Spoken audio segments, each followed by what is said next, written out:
Britain's news channel. We're GB News, and we come from a proud tradition of British journalism. That's why I'm so excited to be here. It's something so new. The first news channel to be launched in Britain in over 30 years. Launched to represent the views of the British people. To go where other broadcasters refuse to go. How did you find out about the story in the first place? Launched with one aim. To be the fearless champion of Britain. It's an absolutely fantastic atmosphere here. This is GB News. GB News, Britain's news channel. GB News is the home of free speech. We were created to champion it, and we deliver it day in, day out. Free speech allows us all to explore and debate openly the issues most important to us, our families, and of course, the British people. Having challenging conversations to enlighten each other. Which is why we hear all sides of the argument. We are the People's Channel. We will always stand by the freedom to express yourself. On TV, radio and online. This is GB News, Britain's news channel. Join me, Neil Oliver, every Sunday night at 6 p.m. on GB News. And if an hour is not nearly enough for you, go to gbnews.com for special extended episodes online every Friday at 9 p.m, where we can truly get into the nitty-gritty of what's going on. GB News, Britain's news channel. I'm Martin Daubney. This is GB News, Britain's news channel.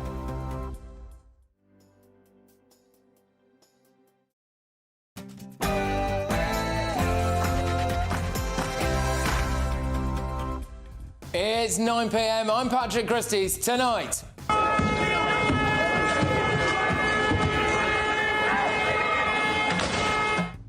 The UK is flooding Ireland with illegal immigrants.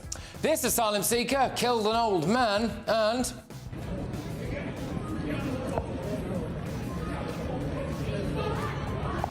Are the police too fat to protect us?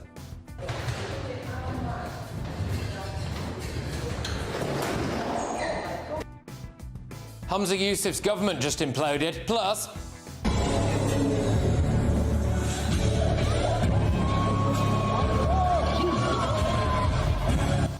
Are we getting this filth from Sam Smith at the proms? Also...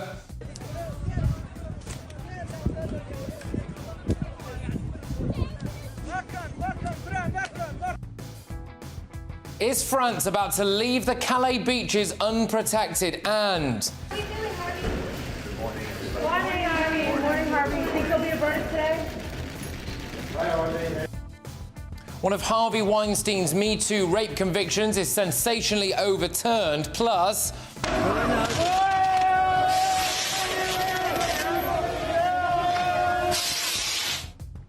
Yet more foreign violence on UK streets. On my panel tonight, it's top Telegraph columnist Alison Pearson, founder of Global Britain Aman Bagar, and ex-Labour Party advisor Matthew Larser. Oh, and yes, trigger warning, trigger warning. Can you guess what's wrong with these dolls? Get ready, Britain. Here we go.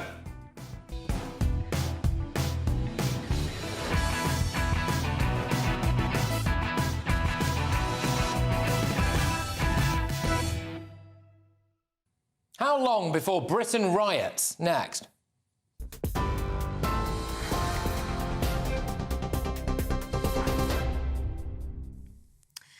Patrick, thank you. The top stories this hour. 2 men have been arrested on suspicion of murder after a torso was found in a nature reserve.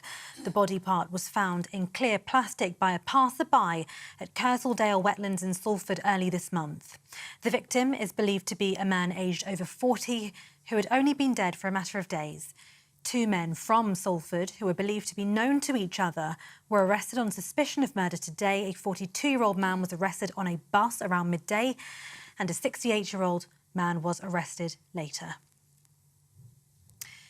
In other news, a Moroccan asylum seeker has been found guilty of murdering a stranger in an attack motivated by the conflict in Gaza.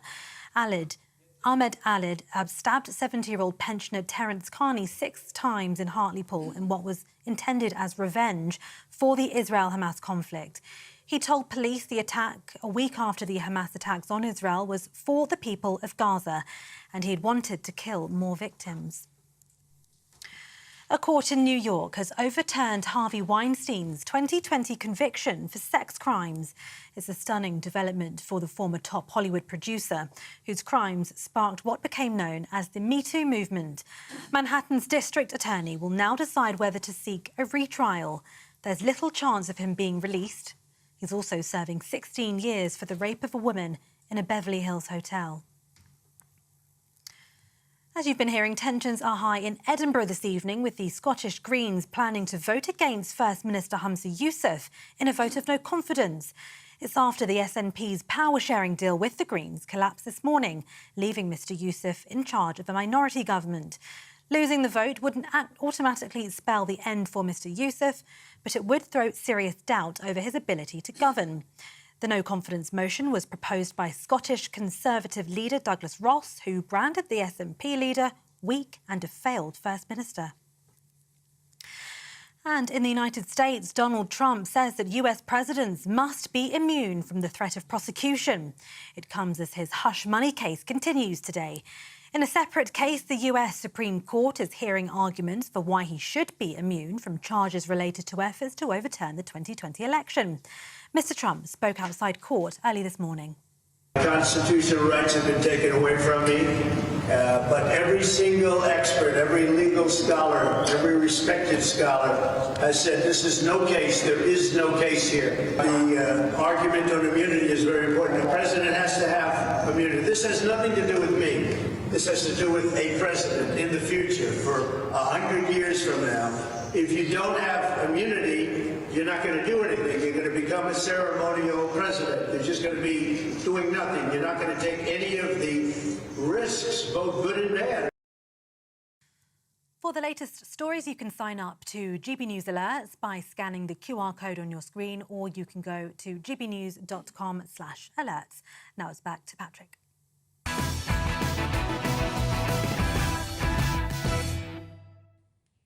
Well, it's official. The Ministry of Justice wants to hide how many asylum seekers are dangerous killers and rapists. On this show, we revealed that the northeast of England had taken the highest proportion of asylum seekers, but worryingly, it had also seen sex crimes increase by around 500%, stalking and harassment increase by around 6,000% since 2014. Now, there may well be no correlation, but you deserve to know, don't you? So we submitted a Freedom of Information request to the Ministry of Justice, asking them to tell us how many asylum seekers are in prison for sexual offences or awaiting trial, how many people with a pending visa application are currently in prison for sexual offences, and how many foreign nationals are currently in prison are repeat offenders, OK? They refused because they said it would cost too much money. We then offered to pay the bill ourselves. And then yesterday, they responded. We have reviewed the cost estimation calculations, which state that over 10,000 manual files would need review, each taking approximately 10 minutes to review. The resulting cost for this work exceeds £43,000. We've found that these calculations to be a reasonable estimation of the costs involved in complying with your request. But they won't let us pay for it, because they have no obligation to do so. So, somewhere in the region of £43,000 is all that is standing in the way of you, the British public, knowing how many asylum seekers or people with a pending visa application have raped, sexually assaulted, murdered or violently abused someone in Britain. And they are refusing to tell you for around that amount of money. Meanwhile, they will spend £8 million a day on migrant hotels, won't they? In fact, they've actually asked us to change our request. So they said you were advised to consider requesting information concerning foreign nationals held in prison whose offence related to sex offending without reference to criminal history, asylum or visa status. Well, yeah, we don't want that information, do we? We want to know about the asylum or visa status, OK? That's the point. But they cannot hold this information back from you forever. The issue will become too big. Just today, a Moroccan asylum seeker was found guilty of murdering an elderly stranger at random and attempting to kill a Christian convert housemate in revenge for the Israel-Hamas conflict. Ahmed Ali Alid drifted around 13 European countries, apparently, before entering Britain illegally and spending 3 years in official accommodation whilst waiting for his asylum claim to be processed. He was apparently reported to the Home Office for sitting in the kitchen, waving a knife around and dishing out dirty looks to people who had converted to Christianity before he committed the attack. He actually told police when he was arrested, I swear by Allah, if I had a machine gun and I had more weapons, that they would be in thousands. I'm assuming he's talking about people he would have killed there. I was going to contact someone to get me a machine gun and I would have done more, and then that person told me to carry on with the knife. All right, OK. And who can forget this guy as well, the old lovely Somalian national, who apparently wants to bring peace and love to the UK? The 10-foot woman, and I kill men. You kill men? Yes. And if I want to kill, I kill them. Yeah, that clip was doing the rounds on social media earlier. There are many more people like those here in Britain, and we have a right to know how many more, I think, don't we? Things like that will keep happening. They will keep trying to put reporting restrictions on these incidents to stop us talking about them. But how many more cases like this before the people of Britain start doing what the people of Ireland have done and riot?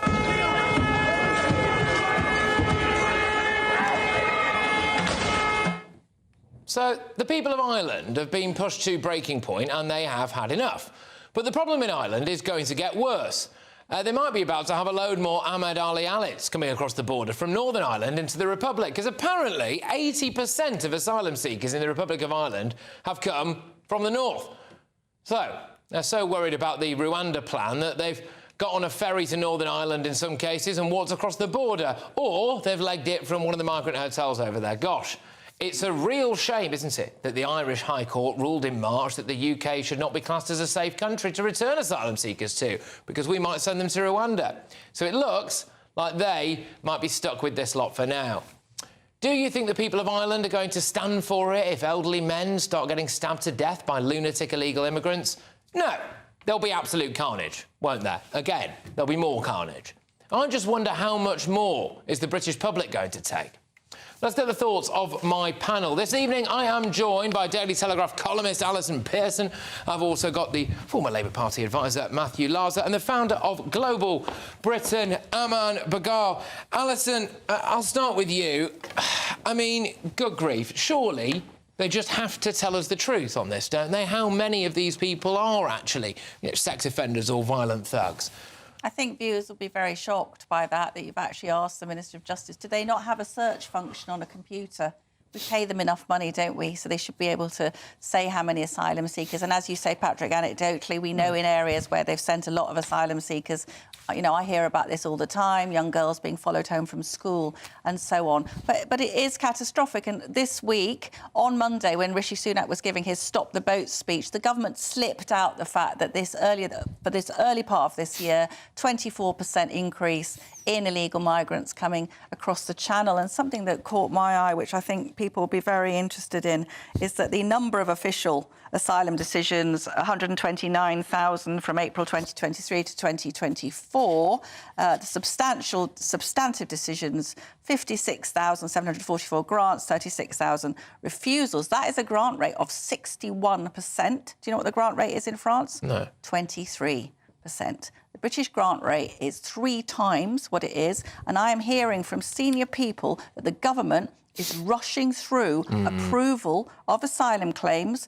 Undocumented male migrants like that man who killed Mr. Terence Carney on his morning walk. Terence Carney, age 70, so sorry to his family. And these people being let into our country in vast numbers, unchecked, to spare the government embarrassment, Patrick, to get them off the books before the general election. That's what's going on in Ireland. I don't feel sorry for Ireland at all. Ireland refused to have border infrastructure because of Brexit, to be spiteful, and now they've got lots of migrants coming across. Tough.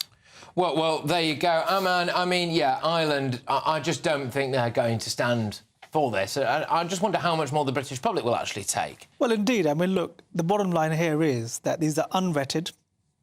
We don't know who these people are, we know where they're coming from, but we don't know who they are, and we simply don't know of their criminal backgrounds or what backgrounds they do have. But the bigger thing here is that the vast majority of these are not actually genuine asylum seekers. They're not genuine refugees. As is the case, I mean, look, let's be honest. I stood for Parliament in Northern Ireland in 2015, and to travel from Great Britain to Northern Ireland, you need to show a photo ID.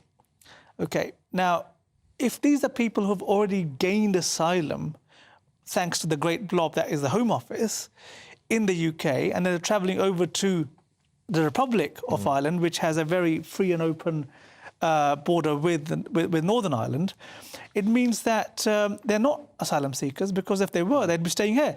But they're going into the Republic for economic opportunities, which they're not. They're allowed to work. They are. My understanding, anyway, and doing a bit of research before the show, was that they are more able to work whilst there is a pending asylum decision in the Republic of Ireland than they are here, and so you can see maybe why they would do that, and also possibly the fear of Rwanda as well. But Matthew, I just think this is another example of the real figure of UK asylum seekers being disguised. If it is the case, really, that 80% of the Republic of Ireland's really quite high caseload of asylum seekers now have managed to come from the UK into the Republic. I mean, good grief, that just shows how many more we've got than we thought. Yeah, I mean, apparently it is absolutely 80% because people turn up at one office in Dublin to register it, and it is literally 8 out of 10 people have said they've come from Northern Ireland, and they've got some evidence they've come from Northern Ireland, you know, like a train ticket. Yeah. These are clearly people who've arrived across the Channel and so it just shows that this is an even bigger farce than we thought, and it's an even bigger failure of the government. And it's why,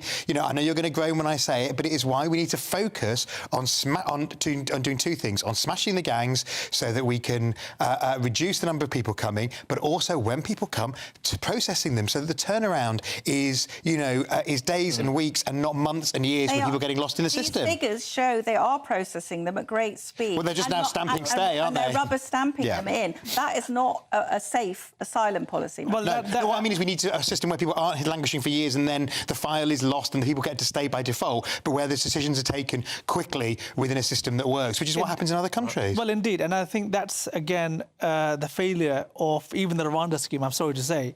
I think the only way forward is to deter and stop this very wrongful channel crossings is simply, we're picking them up anyway, we go and drop them back on the French coast. The French are coming into our waters, as we saw 2 days ago. Well, I've got a story a bit later on, which I know will massively concern people, which is about the possibility of the French actually absconding from those beaches. I mean, in the coming months. We've been taken for a ride by the French, and we need to stop that. We need to have a proper deal with the French, which is what the last Labour government did to close the Sangatte camp, which is the sort of naughties equivalent of what's happening at the moment. Alison, just a final word to you on this. I mean, how many more cases is there going to be of people who have killed people or sexually assaulted people, etc.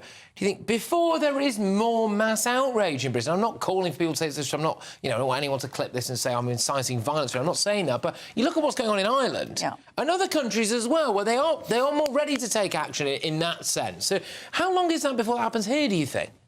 I think it can happen any day, any week. I mean, literally, I interviewed Suella Braverman this week, former Home Secretary, and she said we are suffering a national security emergency. That's how bad it is. And Ireland, of course, under the very liberal Leo Varadkar, welcome in everybody from the EU freedom of movement. Ireland is now a tinderbox, and we will have areas in this country where gradually people realise that their daughters particularly are not safe. Yeah. All right, all of you, thank you very much. Top start to the show. That look still to come with Harvey Weinstein's rape conviction that led to the Me Too movement being overturned in the United States. I speak to his former legal advisor, Alan Dershowitz, and US lawyer, Deborah Bloom. They give their expert insight. That's later on in the show. But up next, broadcaster Christine Hamilton goes head-to-head with the star of RuPaul's Drag Race, Davina De Campo, on whether a Sam Smith performance is really appropriate for the BBC proms. This is Patrick Christys Tonight. We're only on GB News.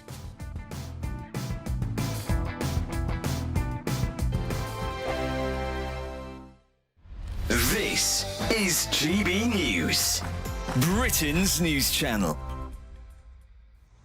In the quaint Derbyshire village of Sudbury, there's a storm brewing between the local football club and the National Trust. This grass field might seem unremarkable, but for hundreds of years it's been part of the Sudbury Hall estate, playing host to the village football and cricket matches. Now the National Trust are planning to put an end to that tradition in the name of biodiversity, with plans for trees and plants where the football club play. Some worry it breaks a memorandum of wishes from the late Lord Vernon, whose family have lived here since 1660. Manager of Sudbury FC Tom Crutchley says he's upset at the decision. Naturally disappointed. We've been here, this is our 9th year. You know, we've put a lot of effort into here to keep playing, to maintain it. I'm from the village originally, so personally it was, very it is very upsetting. MP for Derbyshire Dale Sarah Dines says the National Trust aren't respecting the history of the site. I feel they're trampling over the wishes of historic owners who gave up this wonderful site for the nation. And for over 100 years, people have played football and cricket here. It's incredibly sad. Incredibly sad.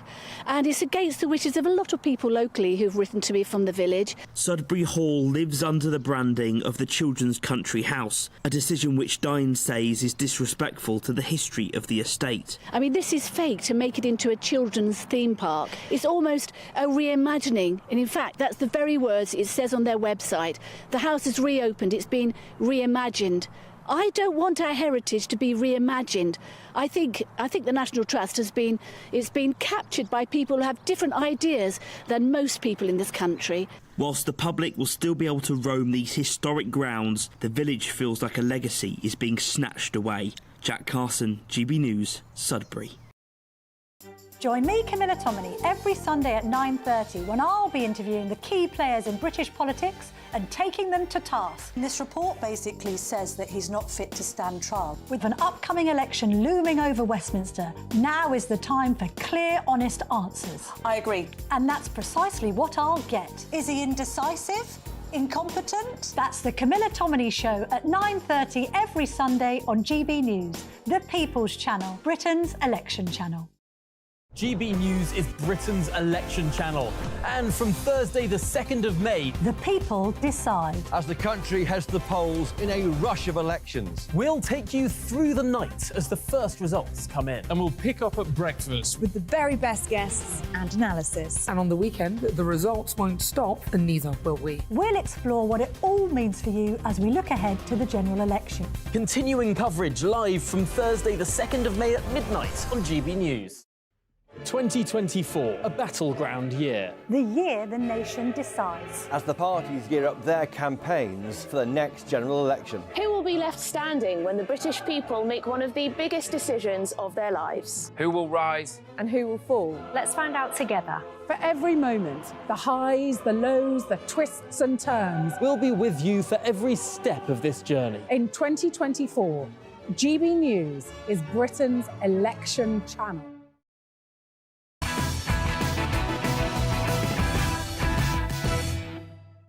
Welcome back to Patrick Christys Tonight. Now, Anne Widdecombe is waiting in the wings, but before that, is Sam Smith an appropriate choice to headline the BBC proms? It's time for tonight's head-to-head. So, the Beeb have decided in their infinite wisdom that the ideal act to headline a proms event this summer is the non-binary pop star Sam Smith, famous for his overtly sexual live performances. Sam frequently dons devil horns and bondage gear. Let's just take a little bit of a look now. Viewer discretion is, of course, advised.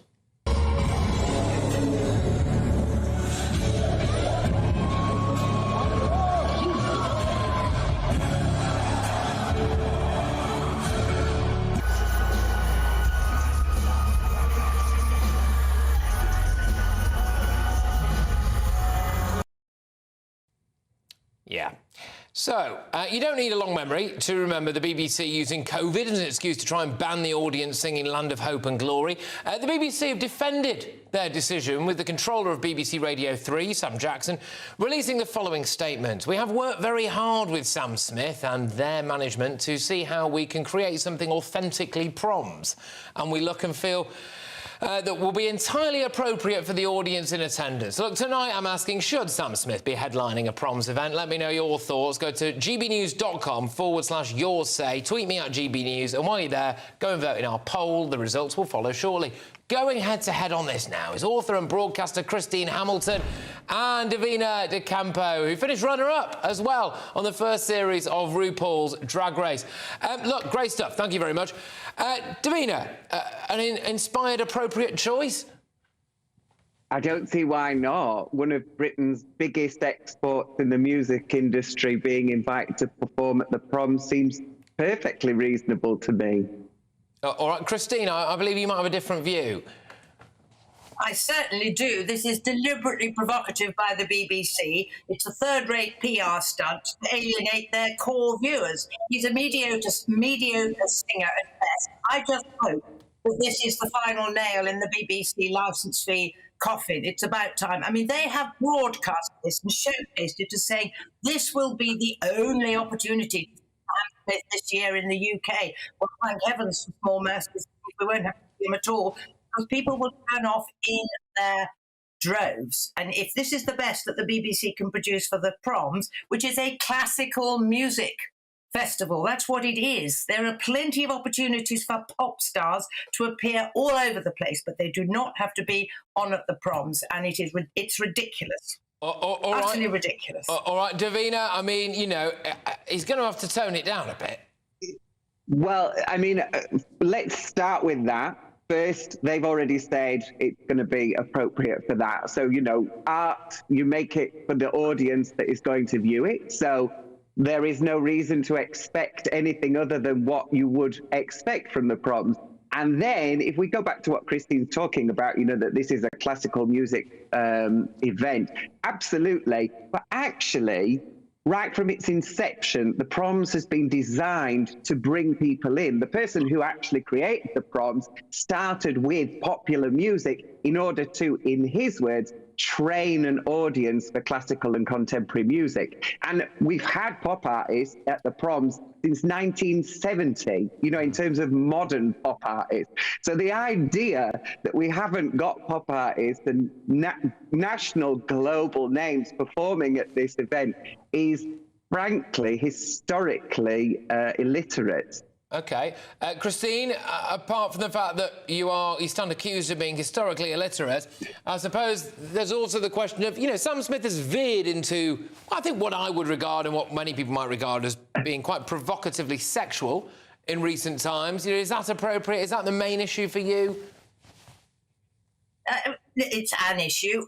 They say that what he does at the proms is going to be appropriate. Frankly, nothing that Sam Smith has ever done or will ever do would be appropriate for a forum like the proms. It's utterly ridiculous. And he's a porn star, frankly, and you've only got to Google and have a look. That's the most ridiculous thing to say. He's a porn star. Christine, from somebody who I am absolutely certain there are more than enough pictures of you floating around on the internet which would not be appropriate. For you to be accusing somebody else of pornographic material is frankly ridiculous. All right. Well, what you're referring to, if viewers don't know, is that I appeared in the 20th... I imagine they do. All right, can I just say one at a time, please, because we're doing it over Zoom, so it really cuts out if both of you talk at the same time. So, Christine, go on. I just need to respond to that. Yes. I was appearing in the Rocky Horror Show, which is a well-established show which millions of people have enjoyed over the years. There is never a moment when it isn't appearing somewhere in the world. So I was wearing Rocky Horror gear. That is a million miles away from Sam Smith, who, frankly, he's a fat bloke wearing nipple tassels and a corset. I mean, you know, he wants to be called they. He's not they. He's one person. He's a man. He's not they, for heaven's sake. And I think for the BBC, it is deliberately provocative. It is designed to alienate the poor people who watch the proms. All right, Davina, let's try to keep it on Sam Smith. I know it's difficult at times, but let's try and keep it on Sam Smith. So, deliberately provocative, would you agree with that? No, one of the biggest pop stars of our generation would be invited to perform at the proms. How is that deliberately provocative? Sam Smith is doing nothing that Madonna wasn't doing 30, 40 years ago. You know, this is insane that you're talking about this person as if they're a porn star. This is ridiculous. Like the absolute level of moralizing from people who've wandered out in costume exactly the same as what Sam Smith is wearing on stage. This is ridiculous. Ridiculous. Okay, could I just ask Davina, and then I'll go lob it back to Christine. There are some videos, some music videos, Davina, of, I think, with respect, some really, you know, quite graphic sexual acts, really, with Sam Smith. I agree with you. That does not make him a porn star. OK, I made that very clear before the lawyers are on the phone. But, you know, is that really the kind of thing, do you think, that should be at the proms? I thought it was a bit of a classy event. I mean, do you have faith that Sam Smith would tone it down, Davina, or do you just not think he needs to? There's nothing that Sam Smith does that hasn't been seen by Madonna or Beyonce or Gaga or Rihanna or anybody in the chart. Britney Spears has worn less clothes than that, and she's been on plenty of things which are family friendly, because you tailor it to the audience and the event that you are performing at. So this idea that, oh, we can't let somebody do something in one place and then also do something in another, which is completely different, is ridiculous. OK, and Christine, final word to you on this. Look, he might just come. You know, his earlier work, he wasn't doing any of the stuff like this. He was just, you know, normal pop star, wasn't he? Earlier on, Christine, he could just come on and do that, can he? The whole point is it's horses for courses, and the BBC clearly, if this is the best they can do, frankly, they need to give the proms over to somebody else to do. There are plenty of other outlets for pop stars. He is a pop star. He shouldn't be at the proms. And I mean, I'm almost speechless by the very idea of this. And I think you will find people turn off in their droves. And as I understand, I may not be right about this, so please correct me if I'm wrong, he is going to be singing Rule Britannia at the end. I mean, what? We have some wonderful operatic stars who would be fantastic singing that. We don't need Sam Smith. I wonder if what's going to happen, Christine, actually, is we're going to end up with an Ollie Alexander situation here, where there's going to be calls for Sam Smith to not sing Rule Britannia because of its, connotations, Christine. I can see that coming. Hang on, excuse me, what connotations? Everybody assumes that it has connotations with slavery. It doesn't. Rule Britannia was composed in the 1740s when we were in the middle of European wars. It was all about urging the British Navy to step up to the plate and rule the waves. It has nothing whatever to do with slavery. We had this argument a year ago. When whatever his name was complained about. We have it any time it's ever sung, to be honest. Davina, very quickly, because sorry, I'm getting shouted at, but I do just want to give you the very final word. Would you be annoyed with Sam Smith if he belted out Rule Britannia? Sam Smith can sing whatever Sam Smith would like to sing.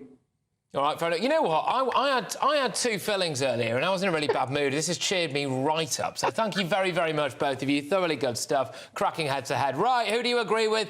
Your verdict is now in.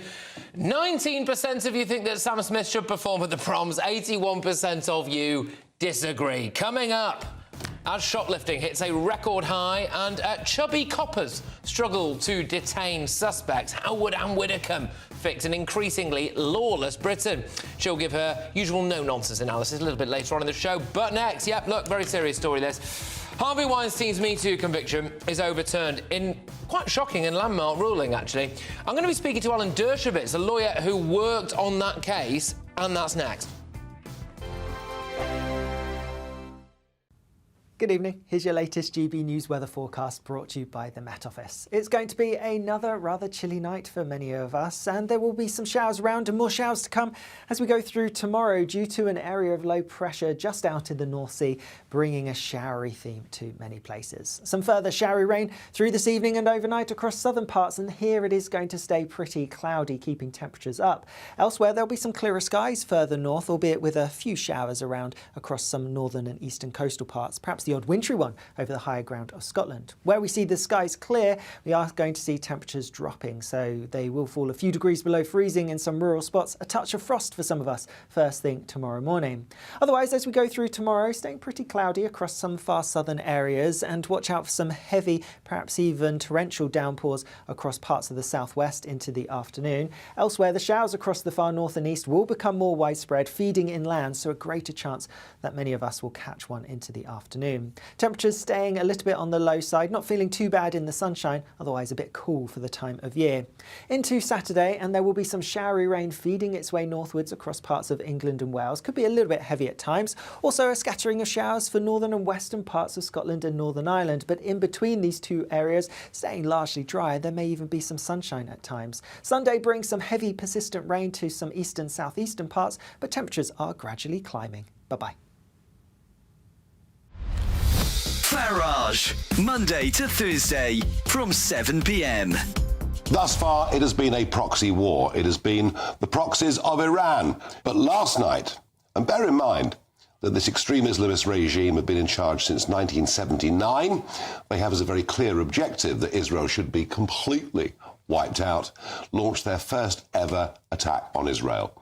Something like 350 drones, cruise missiles and rockets were fired at Israel.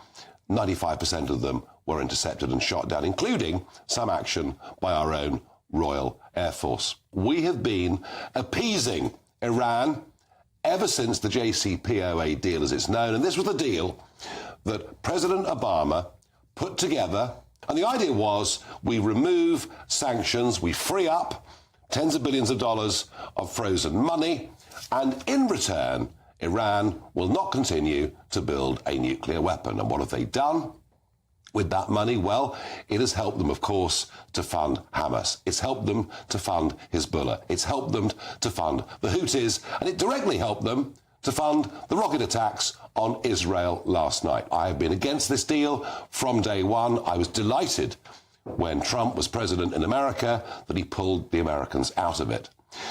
But you would have thought, wouldn't you, after that response last night, that the West might have learned its lesson. But oh no. Unbelievably, the European Union High Representative for Foreign Affairs, Vice President of the European Commission, Joseph Borrell, said overnight he had spoken with the Iranian Foreign Minister late on Sunday. He said the EU needed to have the best possible relations with Iran. So that's okay, Iran. Just keep firing more rockets. The European Union don't mind.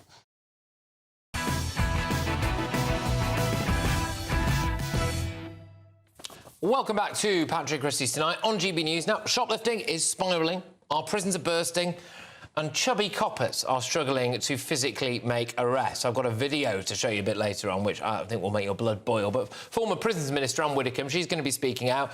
But first, in a landmark legal ruling today, disgraced Hollywood kingpin Harvey Weinstein has had his 2020 New York rape conviction sensationally overturned due to a crucial mistake made by the trial judge. Weinstein was found guilty of raping and sexually assaulting 2 women who had been chasing careers in the film industry, but the Court of Appeal has now overturned the conviction, meaning the former film producer is now entitled to a retrial. The court found he did not receive a fair trial after the judge called witnesses whose accusations were not part of the case against him. Harvey Weinstein will remain in prison after being convicted of a separate rape in Los Angeles, but the expected retrial of his New York case could mean that victims are going to have to relive the saga all over again. I'm delighted now to welcome to the show Alan Dershowitz, who was consulted with Weinstein's legal team back in 2018. Alan, look, thank you very, very much. What do you make of today's ruling? It was a shock to most people, I think. Maybe not yourself, I don't know. It was an absolutely correct ruling. The prosecution really messed up, and the judge messed up. They probably could have gotten a conviction without introducing all these people who hadn't been charged, extraneous people. And they overdid it. They piled on, and the court reversed it in a close, 4-3 decision. But it was the right decision. When you're on trial for 2 rapes, there's no reason for the prosecution to try to introduce other women who you haven't been charged with and really can't defend against. And it's trial. So the court did the right thing, and it could have an implication for the Trump case as well, because in the Trump case, they're going to try to introduce also extraneous evidence of a pattern of other crimes. And the courts, the appellate courts particularly, look askance at that. So this is an important ruling. I'm proud to have played a role in bringing it about. I consulted on the appeal. I advised the appellate lawyers. I had a moot court with them and went over their arguments, and their arguments succeeded. They also had a great lawyer on their side, Arthur Adala, who presented the... Can I just ask you on that, Alan? I mean, you just said to me there that you think they probably could have got a conviction without doing this, OK? And so then you've advised on the appeal. That appeal's been successful. You do think, then, presumably, that he did do this, because you said they could have got a conviction. So can I just ask why you decided to, you know, essentially trying to appeal this. Is that morally conscionable, I would say? Well, just because they could have gotten a conviction doesn't mean that he was legally guilty. These were transactional events. I mean, as you said, these women came in, they wanted a job. According to the evidence, Weinstein said, hey, if you want a job in my movie, sleep with me. The casting couch, that's common. The evidence of actual force or rape was non-existent, essentially. And so I think at a retrial, there might very well be an acquittal or a hung jury. All I'm saying is that if the prosecution thought they had so strong a case, why did they have to introduce these extraneous witnesses who only really muddied the field? And I think the same thing is going to be true in some of these other cases. The Me Too movement is, great when women are actually abused, but we know there have been case after case after case where women have exaggerated, women have made fortunes of money on some of these cases. And so this court has tried very hard to strike an appropriate balance between the rights of the alleged victims and the rights of the alleged perpetrator. And this court struck an appropriate balance. Well, what happens now going forward? What in your opinion, does he get off with everything? I mean, I'm aware that there's more stuff from LA where he was found guilty of as well. Do we see Harvey Weinstein wandering the streets again at some point, do you think? Well, I hope so, as one of his advisors and consultants. Yeah, I hope so. He's going to appeal the California convictions as well. And remember, the job of the criminal defense lawyer is to zealously defend clients, whatever people might think of them. We live in great countries, Great Britain and the United States, where the right to counsel essentially originated. If you want to see cases go through smoothly without interference by criminal lawyers like me, move to Iran or China or Russia. Their defense lawyers can't defend clients. In our countries, they can, and that means sometimes innocent people. I get that there's a legal procedure and all of that, Alan. You said to me there that you do hope that he walks the streets again. If a woman that you really cared about, a young woman, wanted a role in a film, and Harvey Weinstein invited her to his hotel room, would you advise her to go? Of course not. Of course not. Why and not? I would advise the law to change, because we know what Harvey Weinstein wanted. He wanted a consensual relationship based on the fact that he decides who gets in the movies. It's called the casting couch. If you want to make that illegal, make that illegal. Let the pass a statute making transactional sex illegal, but it's not. And so they had to go after him for rape. And they introduced evidence by other people about a pattern. What they didn't introduce was hundreds of women, maybe not hundreds, dozens, with whom he slept. Is he safe to be around women? I know you say that the law might need to change. The casting couch is not illegal, right? Okay. Is he safe to be around women, Alan?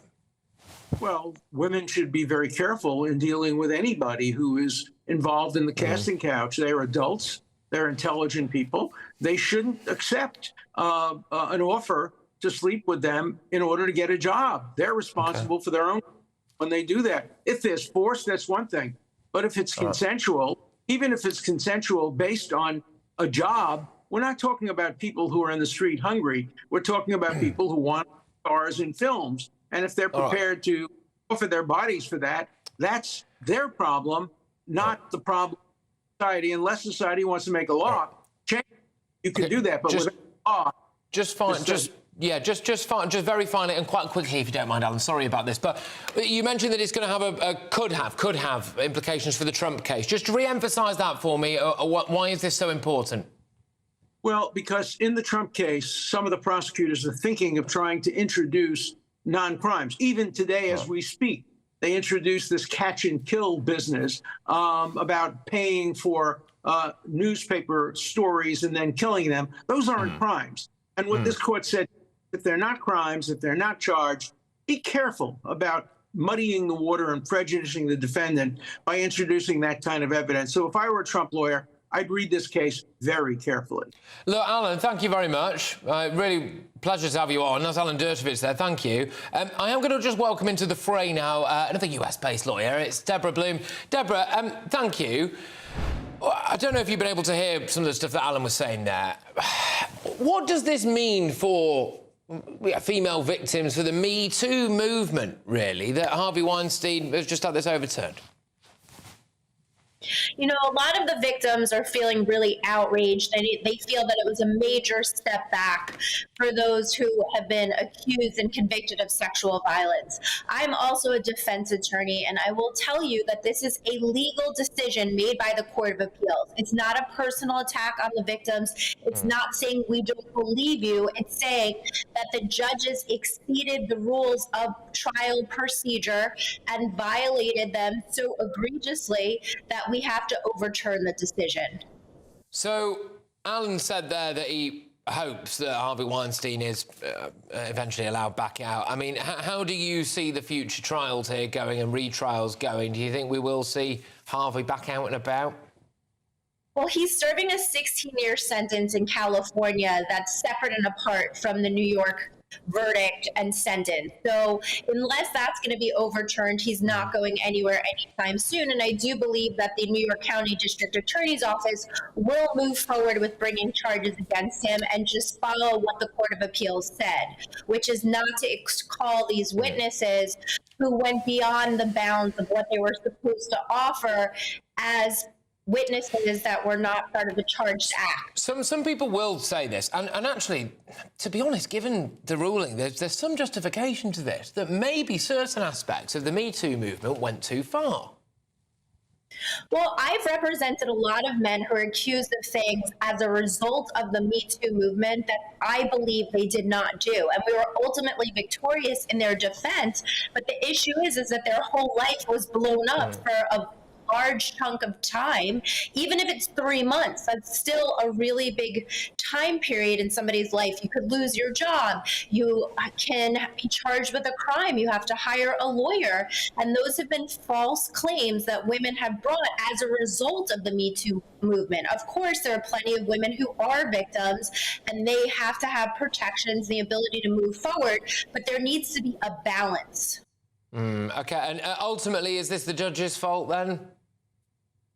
Well, that's not my words, but that's what the Court of Appeals said, is that the judge went beyond what he could have, that Judge James Burke erroneously allowed testimony from 3 women whose allegations weren't connected to the case, and it went beyond what they should have been able to talk about. Okay, and also, there's a juror issue.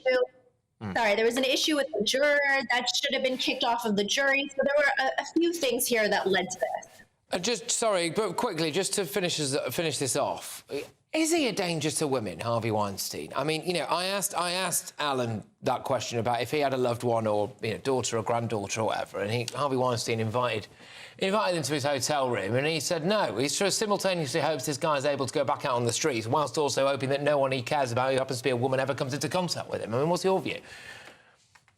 You know, as a defense attorney, it's not a question I feel comfortable answering, right? Our job is to zealously defend the client.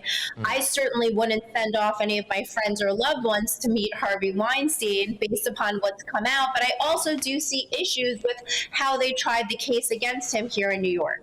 OK, Deborah, look, thank you very, very much. Great stuff there. As US-based lawyer Deborah Bloom, thank you. Now, coming up, is Scotland falling apart? High earners, they're leaving the country in their droves. The SNP's coalition with the Green Party, absolutely dead in the water. The wheels have come off for Humza Yousaf. But next, Porky police are struggling to physically make arrests. Shoplifting has hit record highs and our prisons are full. Excuse me. Former Prisons Minister Anne Widdecombe, let's rip on lawless Britain. And also she is weighing in as well on Sam Smith. Why not? I'll see you in a sec. GBNews Breakfast. Every day from 6 a.m. We're now going to talk about Meghan and Harry. There was a polo match they took part in Miami, and we've got Angela Levin, royal correspondent here. So, what have you picked up from this polo match? Well, the interesting thing is that the polo thing that's going to be photographed and filmed for Netflix. This is Harry's one. Yes. But there was Meghan centre stage. And she stood there holding the treasurer. Yes. And actually, who she pushed around was a doctor Dr. Sophie Chankuka, who's chair of Santabile, the charity that they're doing it for. And she was asked if she would take the trophy. And she said, yes, that's why she came, because the money from the polo match is going to this charity. And Meghan had to push her out of the way because she wanted to be in the middle. I've never heard such a disgusting, rude thing to do. That at the end of the day, she's an actress. She knows how to take centre stage. Yes, but this was bullying. You know, pushed her. No, she didn't actually physically push her, but she wanted to go next to Harry because it was her charity. And so she bent down under the trophy and then went the other side of Meghan, and then she's all smiling. I mean, that turns my stomach, actually. Yeah. I mean, anybody would know that that's not appropriate. Let Harry have a little thing of his own. He scored the goal that made them win, and you'd think she would be really pleased. He pecked his lips, he pecked her lips. It wasn't actually a great passionate kiss, as the paper said, because it didn't last more than a second. You know, she's crushed him to nothing. GB News is the home of free speech. We were created to champion it, and we deliver it day in, day out. Free speech allows us all to explore and debate openly the issues most important to us, our families, and of course, the British people. Having challenging conversations to enlighten each other. Which is why we hear all sides of the argument. We are the People's Channel. We will always stand by the freedom to express yourself. On TV, radio and online. This is GB News, Britain's news channel. I'm Christopher Hope. And I'm Gloria Di Piero, bringing you PMQ's live here on GB News. Whenever Parliament is in session on a Wednesday at midday, we'll bring you live coverage of Prime Minister's questions. We'll be asking our viewers and listeners to submit the questions that they would like to put to the Prime Minister, and we'll put that to our panel of top politicians in our Westminster studio. That's PMQ's live here on GB News, Britain's election channel.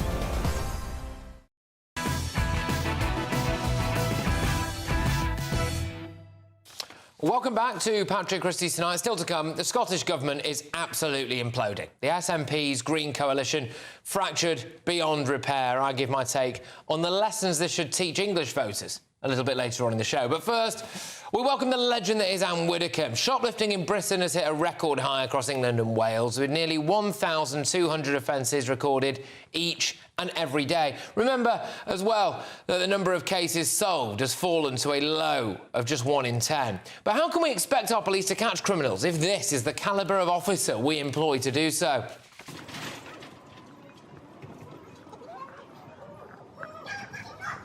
I think I will at this point just emphasise that we've sped this clip up. It is not, in fact, a Benny Hill sketch. But, yeah, there's two, really quite tubby people. This goes on for ages. That's why we sped it up. It goes on for absolutely... They just cannot... You get hold of this guy, he gets away again in a second. They're knackered, they're out of breath, the sweat is pouring off them. I mean, good grief, honestly. It's just embarrassing. And even if criminals are apprehended, we don't really have anywhere to put them, do we? Inmates are already being released early. Britain's prisons are rapidly running out of space. And... are some of our police officers too fat to keep us safe, do you think, Anne? What would you do about it? Well, it's not clear to me from that clip whether they are actually fat or whether they're wearing stab-proof vests, which make you look immensely fat. And take my word for it, because I had to wear one for a documentary, and I felt like the Michelin Man.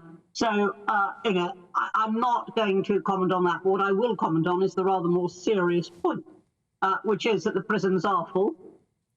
There is a very small chance indeed of being prosecuted if you shoplift. There is an even smaller chance of being caught. And the delays and all the rest of it in the courts mean that there's no real deterrent there. So you've got to look at the whole system. And we need to tackle the police problem by, first of all, getting more focused policing, more police on the street, actually on the beat. Rather than in police centres doing bureaucracy and administration. We need to have the courts being able to move much faster and to impose real sentences. And then, of course, at the end of it, as you rightly said, there is prison. And it's not only the fact that they're full and nobody's building any more, for immediate use, that is, but they're purposeless. I mean, people go into prison and they don't do anything. Look, Labour have said... There was a poll earlier, actually, by the way, Anne, that did show, remarkably, that GB News viewers are now more in favour of Labour, apparently, than they are the Tories. Labour have said we'll fund 13,000 more police officers. Maybe they have got it right. Well, I mean, the Conservatives say 20,000 more. The Reform Party actually says over the course of a parliament, not immediately, up to 40,000 more. Everybody's promising more police. Nothing unique about Labour in that. The question is not only the numbers of police, but what they actually do and where their focus is. Now, I do not want a policeman on my doorstep to check my thinking when there are burglaries going on, in the area. And that, the whole priority of policing, the teaching that's coming out of the police college at Hendon, all of it really needs refocusing and re-examination. You've got to do that. It's not just the numbers. OK. Now, Anne, look, I've got to ask you a little question on this. I hear that you enjoy the BBC proms. I don't know if I've heard correctly, but there we go. And they've announced a controversial headline act. It is, of course, Sam Smith, isn't it?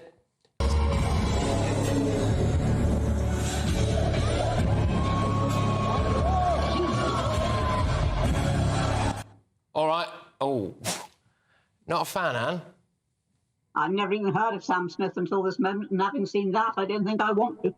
I have a very simple view on this. If you go to a pop concert, you don't expect Beethoven's Moonlight Sonata or whatever.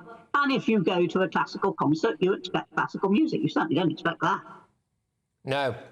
And you think maybe the BBC are trying to ram something down our throats there, Anne? Oh, well, I think the BBC are doing what the BBC always do. They're trying to be relevant without realising that it just makes them look plain daft. OK. I mean, yeah, I'm inclined to agree with you, and I strongly suspect that the vast majority of our viewers do. And although, Anne, I must say, we do long for the days that you're dressed much more appropriately, may I say, back on our screens dancing for take 2 of Strictly. I think that would be absolutely fantastic. But look, Anne, thank you very, very much. That is the wonderful Anne Widdecombe there. Look, coming up, with hundreds of French police due to be diverted away from migrant beaches in favour of protecting another event that's going to be taking place in France. Could this summer see unprecedented numbers of asylum seekers crossing the Channel? I'll shine a light on a story that, frankly, I don't think any other news channel has bothered touching, but it is going to have a big impact for you. Tory MP Jack Brereton says the French need to do more. He joins me live. But next, Scotland absolutely falling apart. The SNP's coalition with the Greens is left in tatters. High earners, they're deserting the country in their droves. Look, is this a glimpse of what's to come for the rest of us under a left-wing government? But I take a long, hard look at Humza Yousaf's track record. It looks as though he's only got days left in office. Shall we see what he's actually done and how this man miraculously, somehow, managed to fail upwards for a good number of years? Before now, it looks like he's going to fail back down to earth. I'll see you after you wear that. That warm feeling inside from Boxed Boilers, sponsors of weather on GB News. Good evening. Here's your latest GB News weather forecast brought to you by the Met Office. It's going to be another rather chilly night for many of us, and there will be some showers around and more showers to come as we go through tomorrow due to an area of low pressure just out in the North Sea, bringing a showery theme to many places. Some further showery rain through this evening and overnight across southern parts, and here it is going to stay pretty cloudy, keeping temperatures up. Elsewhere, there'll be some clearer skies further north, albeit with a few showers around across some northern and eastern coastal parts, perhaps the odd wintry one over the higher ground of Scotland. Where we see the skies clear, we are going to see temperatures dropping, so they will fall a few degrees below freezing in some rural spots, a touch of frost for some of us first thing tomorrow morning. Otherwise, as we go through tomorrow, staying pretty cloudy across some far southern areas, and watch out for some heavy, perhaps even torrential downpours across parts of the southwest into the afternoon. Elsewhere, the showers across the far north and east will become more widespread, feeding inland, so a greater chance that many of us will catch one into the afternoon. afternoon. Temperatures staying a little bit on the low side, not feeling too bad in the sunshine, otherwise a bit cool for the time of year. Into Saturday, and there will be some showery rain feeding its way northwards across parts of England and Wales. Could be a little bit heavy at times. Also a scattering of showers for northern and western parts of Scotland and Northern Ireland, but in between these two areas, staying largely dry. There may even be some sunshine at times. Sunday brings some heavy persistent rain to some eastern southeastern parts, but temperatures are gradually climbing. Bye-bye. Looks like things are heating up. Boxed boilers, sponsors of weather on GB News.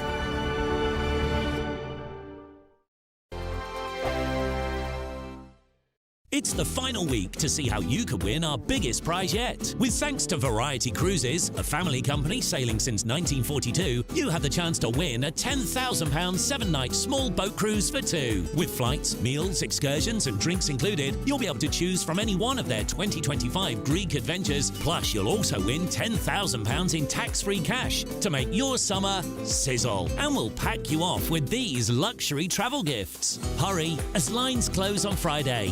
For another chance to win a prize worth over £20,000, text WIN to 63232. Text costs £2 plus one standard network rate message. Or post your name and number to GB04 PO Box 8690 Derby DE1 9TT. UK only. Entrance must be 18 or over. Lines close at 5 p.m. on Friday. Full terms and privacy notice at gbnews.com/win. Please check the closing time if listening or watching on demand. Good luck. I think the most exciting bit for me is talking to people. People who I think are ignored often by the major news channels. We're going to give news they want to hear. There's a voice there that needs to be heard. I think there's a chance here for a diversity of opinion to be expressed, which you don't find elsewhere. It's really exciting. We don't hold back. We're free to say how decisions that are taken here affect us all around the country. Only on GB News, the People's Channel, Britain's news channel. Are the newspapers getting you down? My wife didn't divorce me that month. Struggling to separate the wheat from the chaff? I know that it's a bit of a circus at the best of times. Well, don't worry. Headliners has got you covered. We'll take the burden of reading the day's news, and if we get depressed, who cares? It's an occupational hazard, frankly. That's Headliners on GB News from 11 p.m. till midnight, and the following morning, 5 till 6 a.m. on GB News, the comedy channel. Nah, just kidding. Britain's news channel.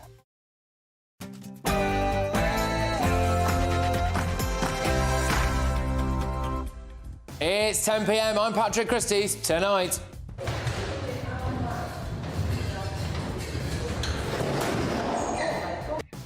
Humza Yousaf is finished. He's only got days left. And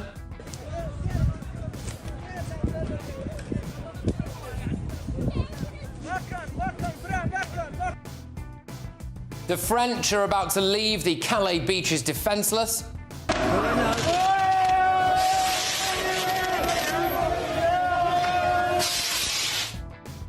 We've got even more foreign violence on UK streets as well. And this is the face of the killer asylum seeker.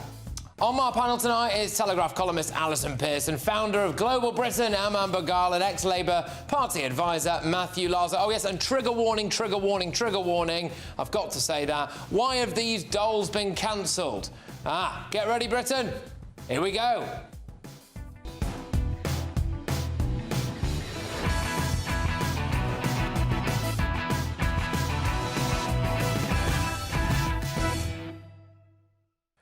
Useless Yousaf gets a kicking. Next.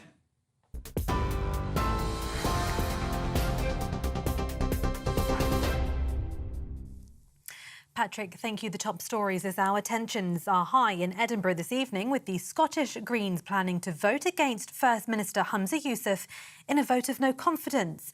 It's after the SNP's power-sharing deal with the Greens collapsed this morning, leaving Mr Yousaf in charge of a minority government. Losing the vote would not automatically spell the end for Mr Yousaf, but it would throw serious doubt over his ability to govern. The no-confidence motion was proposed by Scottish Conservative leader Douglas Ross, who branded the SNP leader weak. Scottish Green Party co-leader Lorna Slater says the party had no choice. The Scottish Green position is that we still have a clear vision for a progressive independent Scotland. We've always been clear on that. We think the Butte House Agreement was the best mechanism to deliver that with Scottish Greens in government. We're now back to being an opposition party. We will continue. We haven't changed our stripes. We are the consistent party. We will continue to work for what we believe in: tenants' rights, supporting biodiversity, working for climate and nature, and making Scotland a fair and more equal place. A Moroccan asylum seeker has been found guilty of murdering a pensioner in an attack motivated by the conflict in Gaza. Ahmed Alid stabbed 70-year-old Terence Carney 6 times in Hartlepool in what was intended as revenge for the Israel-Hamas conflict. He told police the attack a week after the Hamas attacks on Israel was for the people of Gaza. He also said he'd wanted to kill more victims. Alid was also found guilty of the attempted murder of his housemate, who he'd attacked before the fatal stabbing of Mr. Carney. He'll be sentenced on the 17th of May. 2 men have been arrested on suspicion of murder after a torso was found in a nature reserve. The body part was found wrapped in plastic by a passerby at Kersaldale Wetlands in Salford early this month. The victim is believed to be a man aged over the age of 40 who'd only been dead for a matter of days. 2 men from Salford, who were believed to be known to one another, were arrested on suspicion of murder today. A 42-year-old man was arrested on a bus around midday, and a 68-year-old man was later arrested. And Great Britain has the worst rate of child alcohol abuse worldwide, and more than half of children in England, Scotland and Wales have drunk alcohol by the age of 13, according to a report. The study by the World Health Organization looked at 2021 to 2022 data on 280,000 children aged 11, 13 and 15 from 44 countries and regions. Girls were found to be more likely than boys to be drinking and getting drunk aged 15 in England, Wales and Scotland. The World Health Organization's report said alcohol, which can damage children's brains, has been normalised, and it's called on countries to introduce more measures to protect children. For the latest stories, you can sign up to GB News Alerts by scanning the QR code on your screen or go to gbnews.com/alerts. Now it's over to Patrick.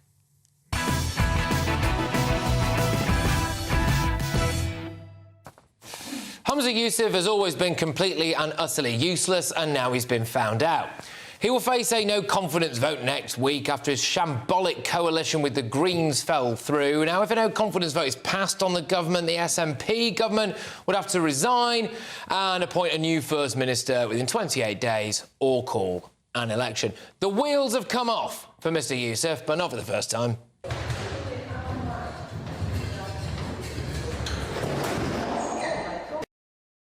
His record is absolutely shocking. He is an ocean-going disaster. A little bit like the ferry that he launched with Nicola Sturgeon that apparently cost loads and loads of money, possibly didn't even have an engine, and windows that were painted on. He was accused of clapping like a seal when that thing launched. When he was Transport Minister, he was fined for driving without the correct insurance.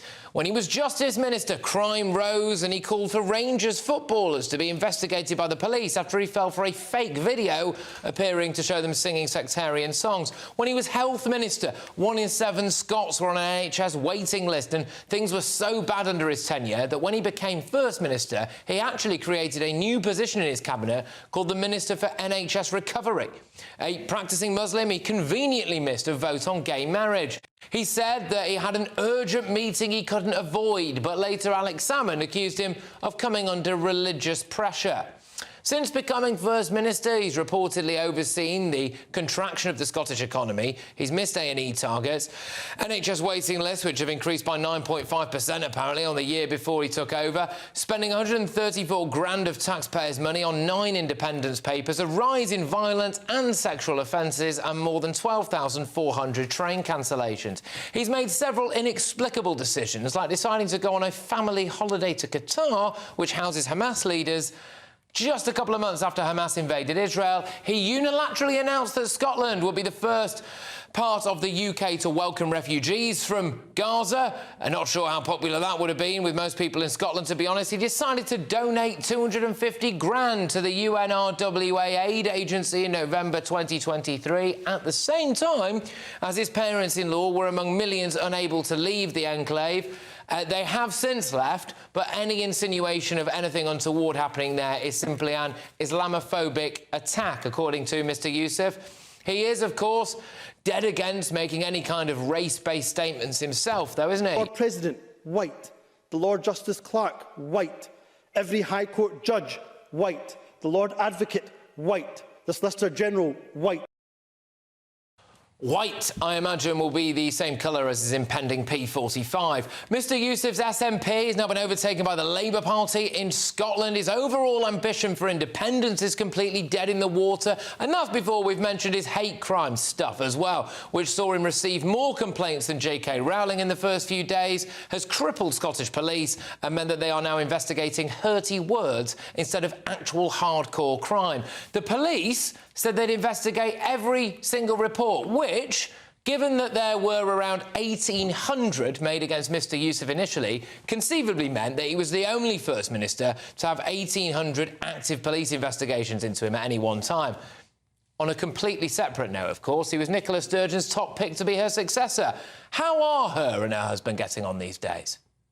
Humza Yousaf is a man who has fallen upwards. He's actually failed upwards, hasn't he? And now he's about to fail back down to earth again. Let's get the thoughts of my panel this evening. It is Daily Telegraph columnist Alison Pearson.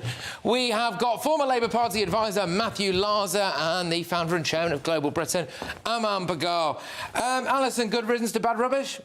Oh, goodness. Just that him giving that speech in the Scottish Parliament saying everybody's white, as Matthew just said, yeah, like 96% of Scots are white.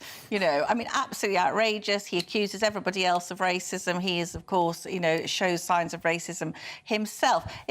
For people like me who support the union, this is fantastic news, Patrick, because basically there's not going to be an Indian referendum again for a really long time. But what we've seen is we've seen the SNP run with an iron fist by Nicola Sturgeon. The minute she was going to be out of the picture, it was all going to come unstuck. And what the SNP has been able to do, they've been able to have virtue signalling policies with no contact with reality. So puberty blockers for kids, net zero, the Hate Crime Act, all these crazy progressive policies. And now they've run into reality, haven't they? And they've said to the Greens are even madder than them. So the Greens have had to be jettisoned.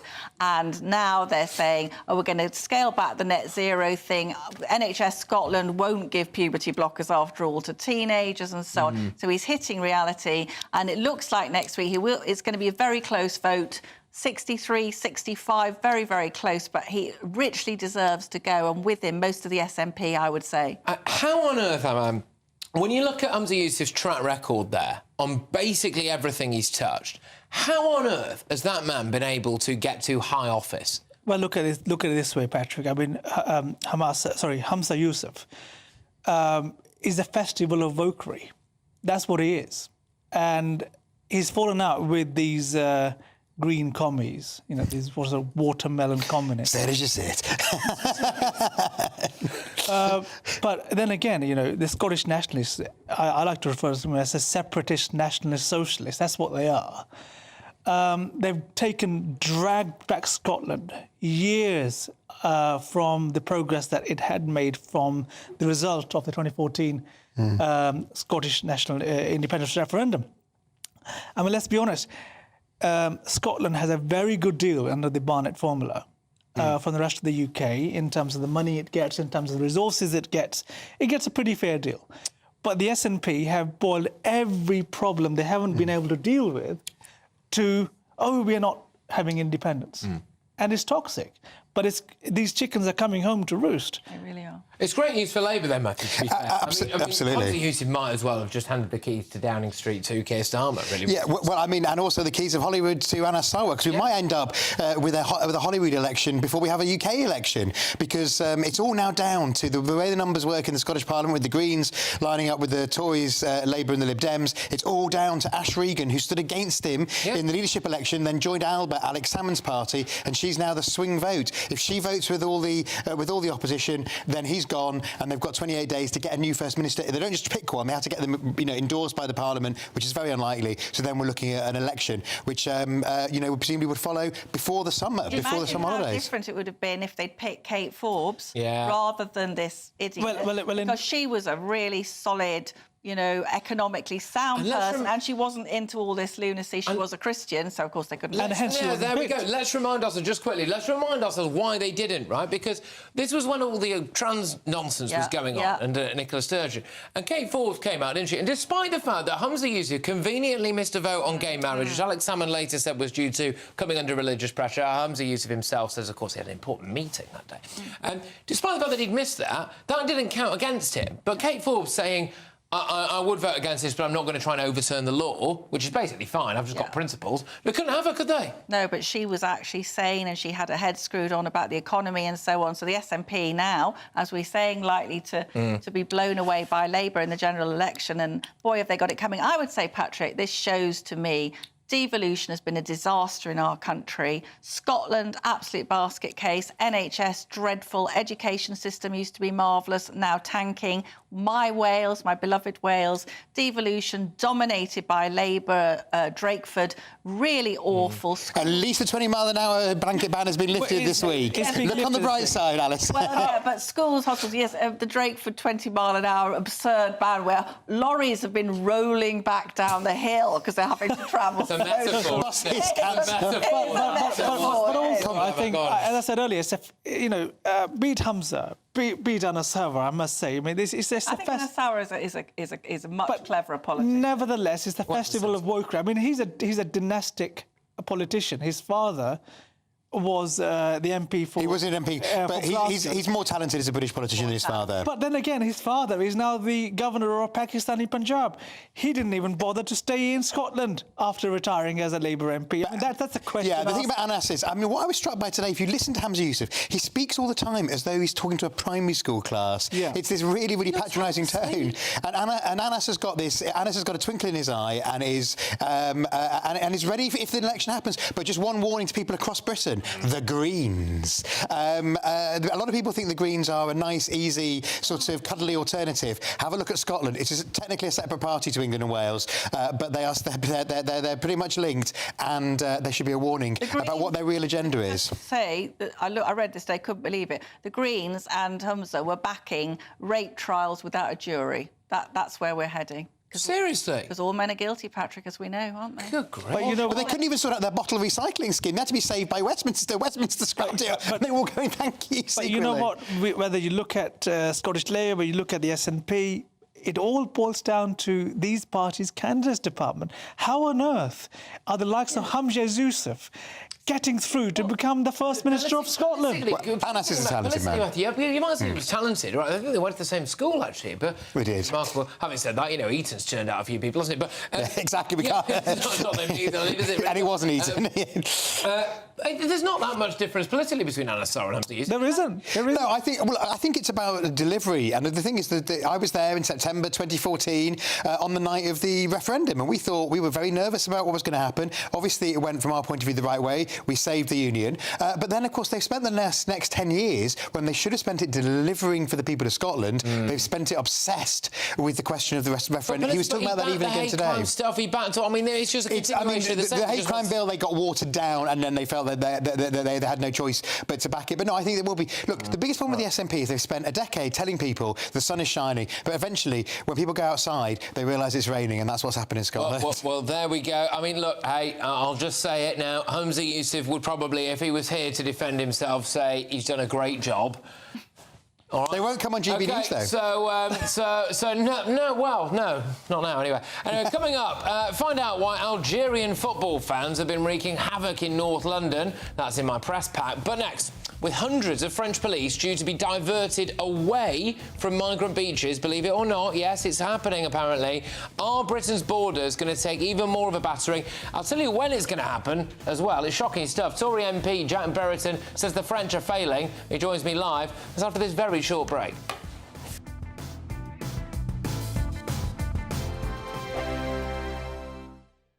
This is GB News, Britain's news channel. So Meghan's launched her new lifestyle range, starting with jams. It's called American Riviera Orchard. Apparently, it's been made from organic fruits grown in Meghan and Harry's Montecito gardens. If we can believe it, I reserve an air of scepticism. But she sent out 50 jars of this jam to influencers and celebrity friends in the hope of trying to boost some sales to her product. But it's ended up winning for King Charles because fans have gone to Highgrove website and King Charles's jam has sold out. So why did they go? Has gone through the roof. Why did they go to the Highgrove website? Well, I think it's a bit of a blow against Meghan because they're saying we don't want your jam. We're going to go and get the king. So it just shows how popular the king is. This is what she's always wanted. Her dream has been to be like this Gwyneth Paltrow style lifestyle guru. She's always loved Gwyneth's website Goop. When she set up the TIG, which was her website when she was still in Suits as a working actress, that was the brand, the style of brand that she was going for, was this Gwyneth style, New York elite, very princessy. So this is her chance now by trying to cash in on her royal title because she is now a duchess, so she's using that to try and elevate her brand. And she's really now trying to carve out herself as this new Martha Stewart. And she's coming out with the cooking show as well on Netflix. She's coming out with the cooking show, and I mean, to be fair to Meghan, she has always tried to say that she's into healthy eating, organic food, cooking, but I don't see this being a success. It just will not happen for her because she's just burnt too many bridges. People just don't believe in her brand. They don't think she's authentic. So, are you an actress? Are you a guru? Are you a duchess? Are you a philanthropist? Who are you, Meghan? Who actually are you? This is what we're asking. I don't think anyone knows. I don't think Meghan really knows who she is. GB News is the home of free speech. We were created to champion it, and we deliver it day in, day out. Free speech allows us all to explore and debate openly the issues most important to us, our families, and of course, the British people. Having challenging conversations to enlighten each other. Which is why we hear all sides of the argument. We are the People's Channel. We will always stand by the freedom to express yourself. On TV, radio and online. This is GB News, Britain's news channel. We're GB News, and we come from a proud tradition of British journalism. That's why I'm so excited to be here. It's something so new. The first news channel to be launched in Britain in over 30 years. Launched to represent the views of the British people. To go where other broadcasters refuse to go. How did you find out about the story in the first place? Launched with one aim. To be the fearless champion of Britain. It's an absolutely fantastic atmosphere here. This is GB News. The People's Channel. GB News, Britain's news channel. 2024, a battleground year. The year the nation decides. As the parties gear up their campaigns for the next general election. Who will be left standing when the British people make one of the biggest decisions of their lives? Who will rise? And who will fall? Let's find out together. For every moment, the highs, the lows, the twists and turns. We'll be with you for every step of this journey. In 2024, GB News is Britain's election channel.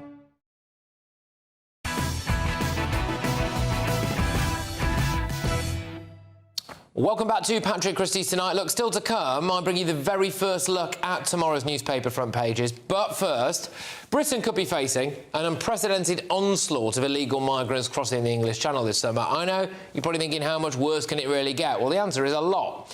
Because French officials are warning of a worsening crisis just days after 5 migrants sadly died in an overloaded dinghy. And with hijackings becoming a serious issue across the Channel, a member of the French police union has said there are 5 companies of French national police, about 350 personnel, normally dedicated to the fight against illegal immigration, who will not be available this summer because they are being requisitioned for the Olympics. How are we going to do it? So the mayor of the French town Rimouroux, not fluent, the scene of Tuesday's tragedy, added, the period of the Olympic Games is on everyone's mind along with this coast. We're concerned that policing will be severely impacted. We need men, we need arms. If there had been a sufficient police presence, this tragedy would not have happened.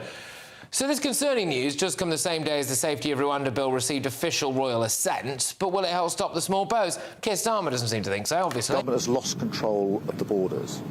But this Rwanda gimmick is not the way to stop it. It cost an absolute fortune, £300 million already, another 50 million either this week or next, to remove a few hundred people. That's a drop in the ocean. Right, so, look, in a nutshell, at the kind of peak migrant season across the Channel, it does look as though the French are going to be removing people from those beaches and sending them to Paris, which I think we can all agree bodes really well for us. I'm delighted to welcome Tory MP Jack Brereton. Jack, look, thank you very, very much. Are the French fuelling Britain's migrant crisis? I mean, are you particularly concerned about this? What should they do? Well, it is very concerning, and particularly given, you know, we've actually put resources towards the French, towards this. They should be using those resources to ensure that there is a proper police presence. So I do think it's absolutely shocking that we're hearing these suggestions. I mean, do they care? You know, we've sent them however many hundreds of £1 million that we have. The Olympics take place in Paris. They go, all right, we'll leave the beaches and we'll just go and guard the Stade de France or wherever it's taking place. You think, you know, this is going to be a nightmare for us. We're going to see thousands coming across. Well, I think, you know, the fact that we've done huge amounts actually to try and support these efforts to deter migrants. We've seen, obviously, the Rwanda bill that's come forward in the last few days. This is offering proper deterrence to those illegal migrants crossing the Channel. That's what we absolutely need.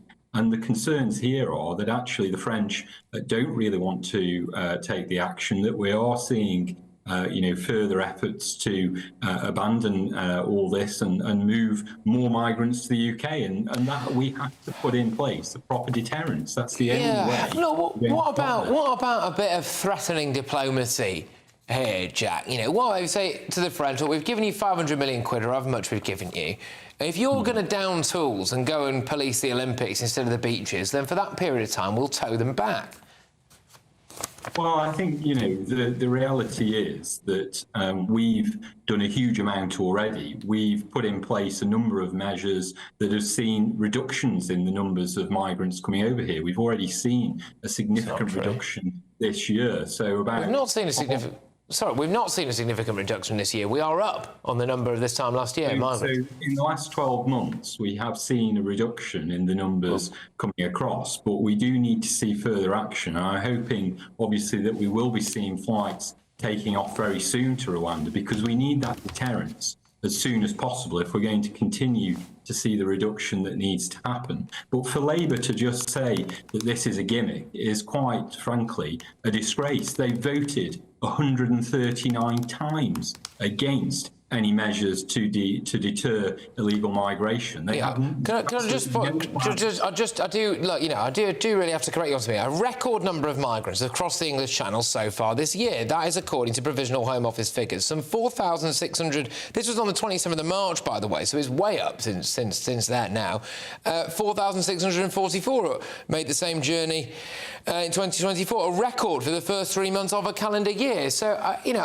I mean, it's not been working. We've been lobbing a load of money at the French. The French don't care. They're going to go and protect the Olympics. In the last 12 months, we've seen around a 45% reduction in the number of crossings because of the actions that we've been taking. If we look at Albanians, it's 90% down because of the agreement that we got with Albania. And we need to do more of that. That is the sort of things that we have been doing, try and reduce the numbers coming across. We've put in place a number of measures in France. There is more cooperation that is happening now between the NCA and the counterparts in France. And we actually have that dialogue happening. But to have this now, I think is a retrograde step, and we don't need to see this. We need to ensure that we see an increased police presence. We've put massive resource into this, which is nearly double the amount of French police on the beaches in France. I mean, this is absolutely existential for Rishi Sunak and James Cleverly. As it currently stands, for this period that we've had in the year at the moment, we are at record levels, right? So, If that continues, and if we end up at peak season with the French off to the Olympics, you know, watching the old 100 metres and whatever, and you end up with Rwanda, but the migrants realise on the other side of the beach, which they'd be well within their rights to realise, that actually they could just overwhelm you because, you know, if they can all come through at peak season, that is it. That is curtains for Rishi Sunak, isn't it? So what does he do? Does he pull us out of the ECHR and just fly them back to whatever country they've come from and do it sharpish? Or does he turn the boats back? Because I don't see another solution. I think we need, I mean, I've called for increased detention facilities, and that's what we are now delivering. We need to have an increase in those facilities because it isn't just about Rwanda. We need to have those facilities obviously ready, and that's what I'm assured is happening now. We're getting an increase. But then we accept them, though, don't we? Ready to go. Yeah. Is that not a problem, though? It's all right. We can have increased detention facilities, so they're not in migrant hotels. Fine, great. But then they just languish in those down, and we accept them. For about those holding areas so that we can fly them out either to back to their own country if it's safe or to a safe third country. And I hope that we can actually see, now we've delivered Rwanda, actually see more of those schemes, because a lot of those other countries who we've been having discussions with were waiting for Rwanda to get Rwanda working. So I'm hoping now we are going to see other schemes with other third countries so that we can see more of that, because then we can further increase that proper deterrent. Yeah. Today, a man was found guilty. He'd been through 13 different European countries, apparently. From Morocco, this chap was found guilty of stabbing a 70-year-old man to death outside a migrant hotel as he went on a morning walk, all right? Yeah, we're hearing a lot of, we're hoping that we're going to do this. We're hoping we're going to get flights off the ground. We're hoping, you know, that this, that and the other is going to happen. Do you think people understand, dare I say, do you think politicians understand that people like me and members of the public are threatened by some of these people? This is a threat to our safety, and it doesn't, I do put it to you, it doesn't really look like politicians get that, OK? Well, it doesn't... You know, the reality is that lefty lawyers have defended murderers and rapists staying in the country. This is the sort of people that are backed by the Labour Party, and we have seen this repeatedly. You know, as I say, the Labour Party repeatedly voted against measures to remove murderers and rapists from the country, and this is what we've allowed to happen. And the problem's been that we've seen the Lords have repeatedly prevented us from delivering Rwanda. Thankfully now, they've given way and we've managed to get that through. But we have faced these repeated challenges by lefty lawyers in the courts. I hope that we will now get on and deliver Rwanda as soon as possible, because we need that proper deterrence in place so that we can actually ensure that illegal migration is properly dealt with. Yeah, look, for all the criticism of this Rwanda plan, I've dished it out myself. There is, look, I mean, anecdotal evidence that there may be some elements of it working, I suppose. We've had some interviews in recent days with people who've just landed on our shores saying if they'd have known about Rwanda, they never would have come. There's, apparently we're helping to flood the Republic of Ireland with some of these people as well now, potentially fleeing the Rwanda scheme. So you never know. The Rwanda thing might work, but yeah, like I was saying before, right at peak crossing time, it looks as though, unfortunately for us, despite the hundreds of millions, the French are just going to swan off and watch the Olympic Games and not the beaches. But look, Jack, thank you very much. It is a pleasure to have you on the show. I really appreciate you coming on, especially at this time of night, and we'll pick this up another time. That's Tory MP Jack Brereton there. Thank you very, very much. Look, coming up, I reveal why some seemingly innocent knitted dolls have caused outrage in a quaint British cafe. Yes, but next, I'll bring you the very first look at tomorrow's newspaper front pages. They are landing thick and fast as we speak, and my panel are ready and raring to go for it, so I'll see you in a sec. Good evening. Here's your latest GB News weather forecast brought to you by the Met Office. It's going to be another rather chilly night for many of us, and there will be some showers around and more showers to come as we go through tomorrow due to an area of low pressure just out in the North Sea, bringing a showery theme to many places. Some further showery rain through this evening and overnight across southern parts, and here it is going to stay pretty cloudy, keeping temperatures up. Elsewhere, there'll be some clearer skies further north, albeit with a few showers around across some northern and eastern coastal parts. Perhaps the the odd wintry one over the higher ground of Scotland. Where we see the skies clear, we are going to see temperatures dropping, so they will fall a few degrees below freezing in some rural spots, a touch of frost for some of us first thing tomorrow morning. Otherwise, as we go through tomorrow, staying pretty cloudy across some far southern areas, and watch out for some heavy, perhaps even torrential downpours across parts of the southwest into the afternoon. Elsewhere, the showers across the far north and east will become more widespread, feeding inland, so a greater chance that many of us will catch one into the afternoon. Temperatures staying a little bit on the low side, not feeling too bad in the sunshine, otherwise a bit cool for the time of year. Into Saturday, and there will be some showery rain feeding its way northwards across parts of England and Wales. Could be a little bit heavy at times. Also a scattering of showers for northern and western parts of Scotland and Northern Ireland, but in between these two areas, staying largely dry. There may even be some sunshine at times. Sunday brings some heavy persistent rain to some eastern southeastern parts, but temperatures are gradually climbing. Bye-bye. GB News is Britain's election channel.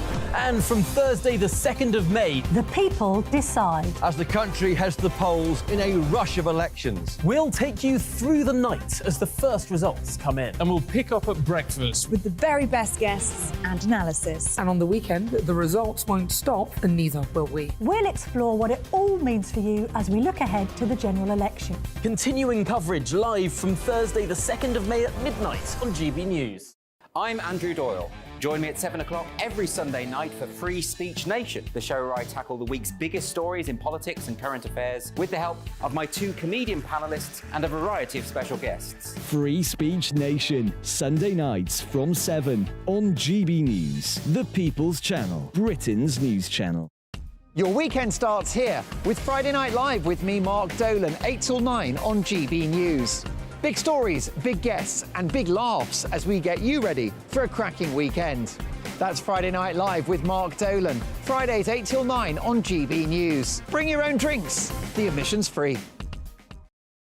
Every Sunday from 11, join Michael Portillo. There'll be topical discussion, looking at the week before and the week to come. So kick back and relax at 11 a.m. on Sundays on GB News with me, Michael Portillo. GB News, the People's Channel, Britain's news channel.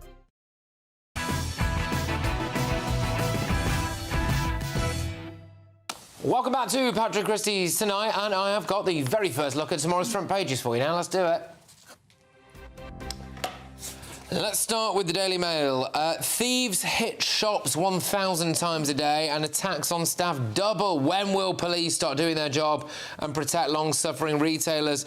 There's also a violent, hard-partying drug user, Beatrice's doomed bad boy ex. Let's go to the Metro. Weinstein sensation. Now accusers face retrial ordeal, but jail movie mogul will stay locked up. We covered this earlier, actually. This is, if you are just joining us, Harvey Weinstein essentially has had a ruling against him overturned, quite sensationally, on somewhat of a technicality, but we were also discussing about how that could have implications for very different reasons, though, for Trump's trial as well, the kind of over-egging of witnesses, etc., that aren't relevant to the case. Let's go to The Sun now. Footy legend exclusive. His third child and first with Zara. It's Giggs, Ryan Giggs, to be a dad again at 50. Pals say they are delighted. OK, let's go to the Eye. World's first jab to stop skin cancer brings hope for patients. Personalised cancer jab that uses genetic code of tumours to tackle disease is being tested on UK patients. Well, there we are. Let's go to the Daily Telegraph. Big picture there of Yousaf, Hamza, looking quite forlorn there. Rwanda threat is pouring migrants into Ireland. We've covered that already tonight. Yes, we are essentially flooding the Republic of Ireland with illegal immigrants, apparently. And MI5 warns universities they're the target for hostile states. One more for you for now. The Mirror. Save our cup replays. Fight to reverse FA decision to give lower league clubs their cash lifeline back. Well, there we go. Right, OK, and here to talk about some of these front pages, I've got leading Telegraph columnist Alison Pearson. We've got political commentator Aman Bagal, founder of Global Britain, and former Labour Party advisor Matthew Smash the Gangs Larza. Right, look, OK, I mean, we've already... It's vital. We've already covered quite a lot of these stories at the moment. I'm going to whiz us through to, I think, this, really, because we have got some footage of it. Now, Finsbury Park is well known as a footballing area. It's a staunch Arsenal territory, apparently. However, this is a celebration. It was something rather different. All right, so just look at these fans celebrating their team's success, and it's a match in Algeria.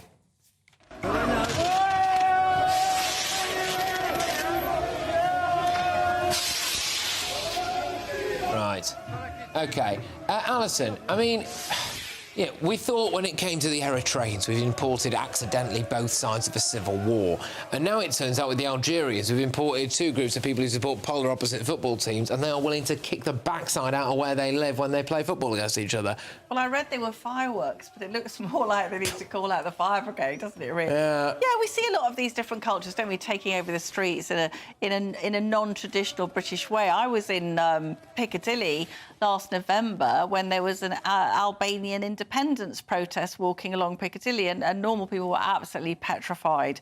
So, yeah, I think we have got some sort of concern about this, really. Well, what do you make of this, Aman? I mean, some people will say, look, we've kind of imported foreign drama here onto our streets. Well, I mean, look at it this way. This is what the West faces now.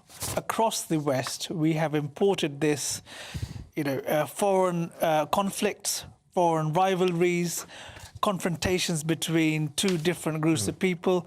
I mean, let's be honest, most of these people aren't here to integrate and become British. They're here as economic migrants.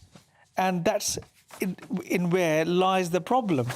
We're importing tens of thousands of these people who have no interest in integrating and becoming British, or dare I say, even becoming, we see these scenes repeated across the West. Look at France. You've had burning battles, fire raging. Look at the number of churches that have been razed to the ground in France.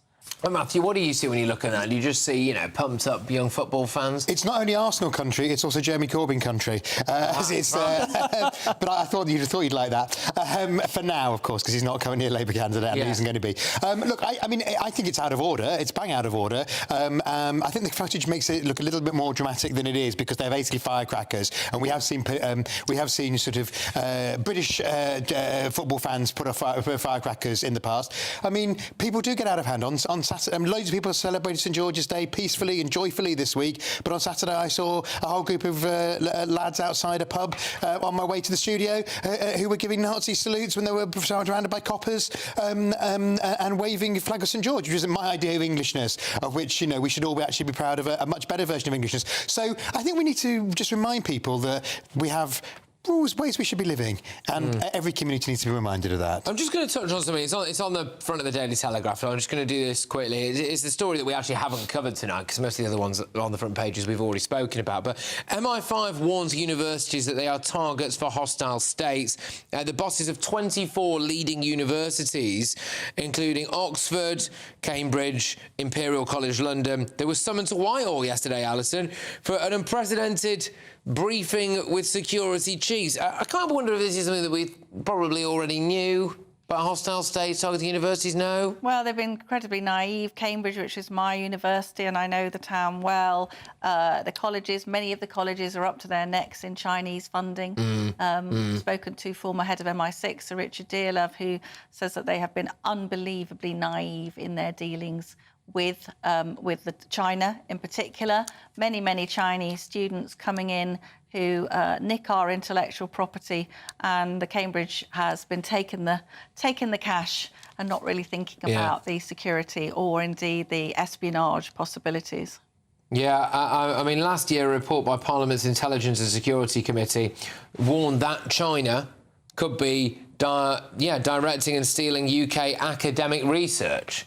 So I mean, we've wandered into this. We have wandered into this. I mean, it's not just the academic research that the Chinese might be stealing, but also the fact that so many of our universities are dependent solely on international students who are being let in at far lower grades than our domestic students have to achieve.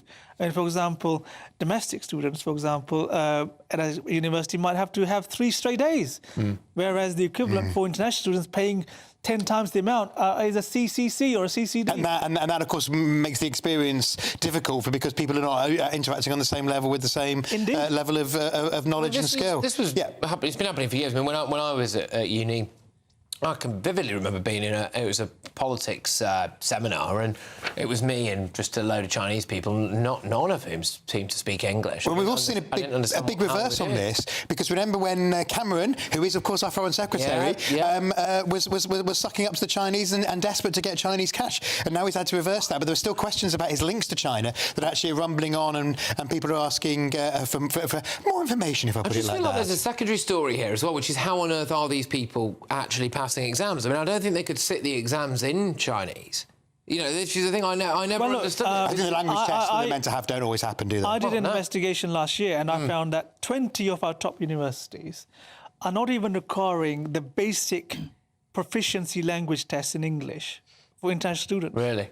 They're simply allowing students to self-certify that they can have a proficiency in English. And that's not fair on anybody. It's not fair on anybody. There are a lot of rows I've heard from British students, English-speaking, who have said you can go in a group with these Chinese people, and they say, not on your Nelly, because I'll be marked according to the group marks, and I'll be the only one who can speak English. It's having a huge impact, Patrick, on the student experience as well. Yeah, absolutely. Because a lot of these people, they don't want to mix. So that whole idea, if you cram your college full of, you know, Chinese students who want to stick together, you don't get the same university experience for the kids coming from Britain. And for me, I'm really angry that many of our top university places are not going to our own able young people because they're being held back. In fact, I was told yesterday by a parent whose very able son had got a place to read mathematics, and he had been turned down by numerous top universities, and they told there were still some vacancies,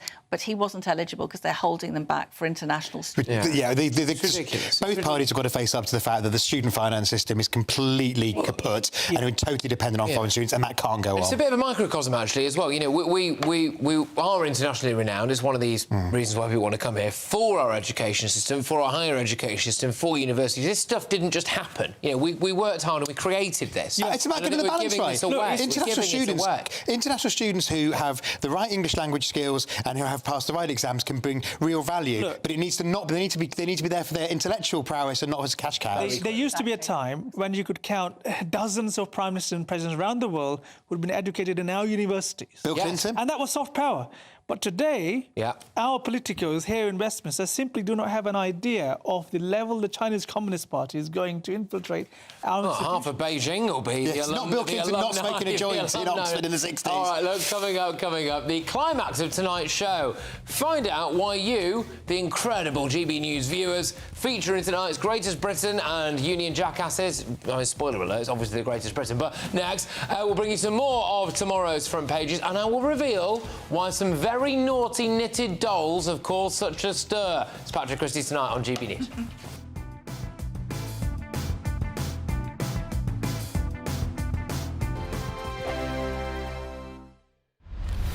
Farage, Monday to Thursday from 7 p.m. It has been truly the most extraordinary day in Brussels. Now, for me, this is nothing. In my last years here, I was barred from coffee bars, barred from restaurants, even barred from a pub I've been using for 20 years. But today, they brought that cancel culture, they brought that intolerance onto the world stage. And yet, when we come to the British Labour Party, this is what Jonathan Ashworth had to say earlier on today. I think some of the speakers, from what I understand, who have been advertised on the website for this conference, have very unsavoury views. I'm rather surprised that Suella Braverman's been allowed to go and speak at this event. And just to prove what the new Labour government will be like, he was backed up by rising star of the Labour movement, Wes Streeting. And of course a source close to the right honourable member for Fareham, who couldn't be here today with us, Mr Deputy Speaker, because she's currently in Brussels surrounded by the police who are trying to shut down the event she's attended with some far-right fanatics with whom she has much in common. Even the Prime Minister of Belgium, which is not a country I've always had great relations with, said what happened at the Claridge, the name of the club today, is unacceptable. Let me tell you something. If at any point in the last 4 years I'd ever for one moment doubted Brexit, or at least doubted how it had been conducted by a Conservative government, what I saw today in Brussels absolutely confirmed to me that leaving this monstrous union, with its deep intolerance, with its refusal to accept that anybody else can have an alternative point of view, today proved to me that Brexit absolutely was the right thing to do.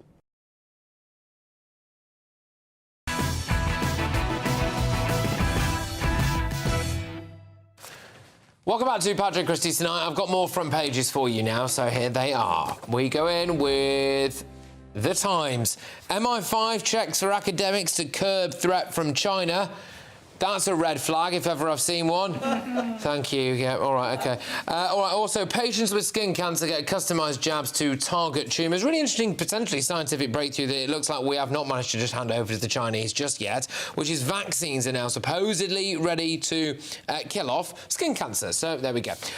Let's go to The Guardian. Yousaf in peril as Greens say they will back a no-confidence motion. The Prime Minister is urged to write off fines for unpaid carers. And the Harvey Weinstein sex offences conviction overturned. There we go. Yes, there's some rumours doing the rounds on Twitter that Hamza Yousaf might voluntarily stand down tomorrow. I'm not sure I see. Do you think that? Well, I think the issue is if they got Kate Forbes in, then Ash Regan, who is this swing vote, would probably vote for her. So that might save so it could save the government. Interesting. All right, well, as you can see, I am joined yet again by my wonderful press packs, leading Telegraph columnist Alison Pearson, political commentator, founder of Global Britain, Amanda Garl, and the former Labour Party advisor, Matthew Larzat. Right now, OK, trigger warning time, people. And I have to say this, I can't believe I have to say this, but I do have to say this. Consider yourself prepared to be triggered, all right? You couldn't make this up. 5 nudie knits have been censored by angry locals in Shepton Mallet. Well, the idea, get ready, that's the bit, well, trigger. Anyway, all right, we didn't need to go that close up on it, did we? Anyway, the idea was to raise money for charity and have a laugh whilst doing so. But no, apparently the cafe that they live in is too close to a school. And that's been covered up with censor strips. If you're listening on radio, it's knitted dolls with their willies out. That's how I'll probably describe that. Yes. If you want to find out more about this, Jeff Moody will explain all at 6 o'clock on Saturday morning, right here on GB News, because apparently he's done a package on it. Yeah, there we go. Now, what do you make of that? Is this censoring gone too far, Alison? This is the Shepton Mallet Knitting Circle, Patrick. I think they're absolutely charming. There's nothing going on there that most Conservative MPs don't share on Grindr of any. They're charming, and all the proceeds are going to the Dorset and Somerset Ambulance Service. I think there's nothing wrong with it. I mean, what I love is the one that is, it's so English, because one of them seems to be a combination of Morris dancing costume and some bondage gear, which I thought was unique. I mean, who knew that Shepton Mallet was so sex positive, or at least half of Shepton Mallet? So rip off the censor strips, I say. Well, I think I saw some diversity there. I mean, yes, that's definitely a brown willy. There you go. So, I mean, that's some diversity I think we can all get behind. But maybe, I think, look, this is the best of British traditional humour. It is. It is. It is. And I think these are the type of traditions that we should all be wanting to preserve and preserve. They're going to go for a fortune on eBay now, aren't they? Well, I mean, they're certainly going to raise more than they ever imagined for the air ambulance. The limited edition knitted willies on display here. And of course, knitting is very fashionable now. There's a waiting list for knitting classes. It's very on trend, and crochet. I'm not surprised if they're all up to that kind of stuff. It seems like a right laugh, but there we go. Right, OK, so there's some stuff about knitted willies there. Don't say we don't entertain you. It's time now to reveal today's greatest Britain and Union jackass. OK, look, Alison, I'm going to start with your greatest Britain, please. It's 2 people, Terry and June, the much-loved sitcom, started in 1979, now slapped with a major warning over discriminatory language by the mad fools at ITV. It should have a warning for not being funny. June Whitfield, Terry Scott were absolutely lovely people, and the sight of a middle-aged white heterosexual couple in bed has become utterly offensive in our mad island. Is that what it's about? No, it's about, because they probably say puff or something, don't they? Look, you know, I mean, most people are intelligent. Right.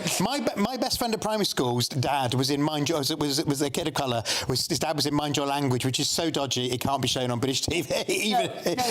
There are some, but I would say this is generally very... Yeah, I think Terry and June's okay. And look, you can Terry just... and June is inoffensive. Yeah, and you could also... Anyone could just... You can just choose not to watch it, can't you? Right, strong start, Alison. Go on, man. Who's your greatest Briton? Oh, look, this has got to be St. George himself. I mean, the most persecuted of our patron saints. Can we celebrate our patron saint? Come on.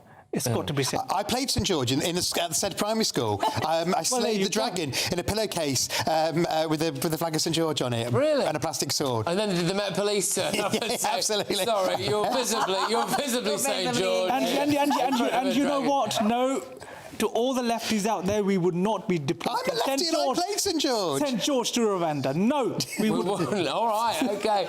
Matthew, you're great. So, I may even be in with a chance this week. Mine is not just the greatest Britain, it's the greatest Britons. I nominate our wonderful GB News viewers, as a new poll shows that Labour is ahead of the Tories with our audience. They believe Keir Starmer will make a better PM, a best PM over all the other candidates, and their top priority is the NHS. Sounds pretty good to me. Right, now, you've put me in quite a pickle here. Not without design. I can't help but wonder whether or not this is a deliberate ploy. Your career's flashing ahead of you. Now, I'm going to say that today's winner of Greatest Britain is, of course, the GB News.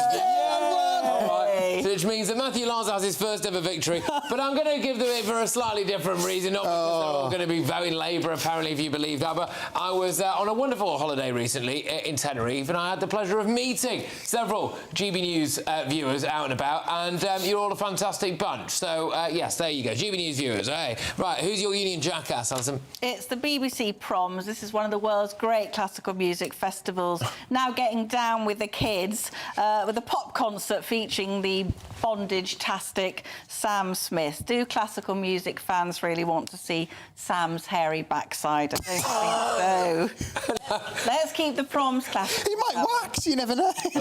That's an image. Right, OK, man, who's Union Jackass? Look, I think my Union Jackass this week is the one who'd probably want to abolish the Union, Hamza Yousaf.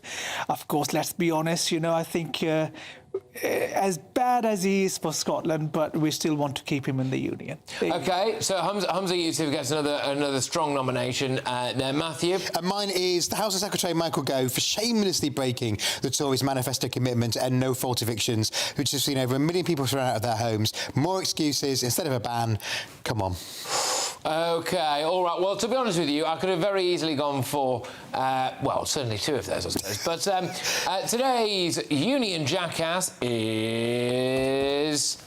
Any second now, we'll be revealing today's great Union... It's Hamza Yousaf. It's Hamza Yousaf. There we go. So offensive, we couldn't even show a picture of him. That's how much he's infuriated everybody here. Some Scottish viewers may disagree with that. If Hamza Yousaf was here to defend himself, which he isn't... The SNP won't talk to our great GB News. They've got a blanket ban. He'd say he was doing a fantastic job. Although the Proms are a close second on that. I mean, the Sam Smith stuff is potentially quite repugnant. Well, Hamza Yousaf, he was here. Poor Sam Smith. The panel is too white.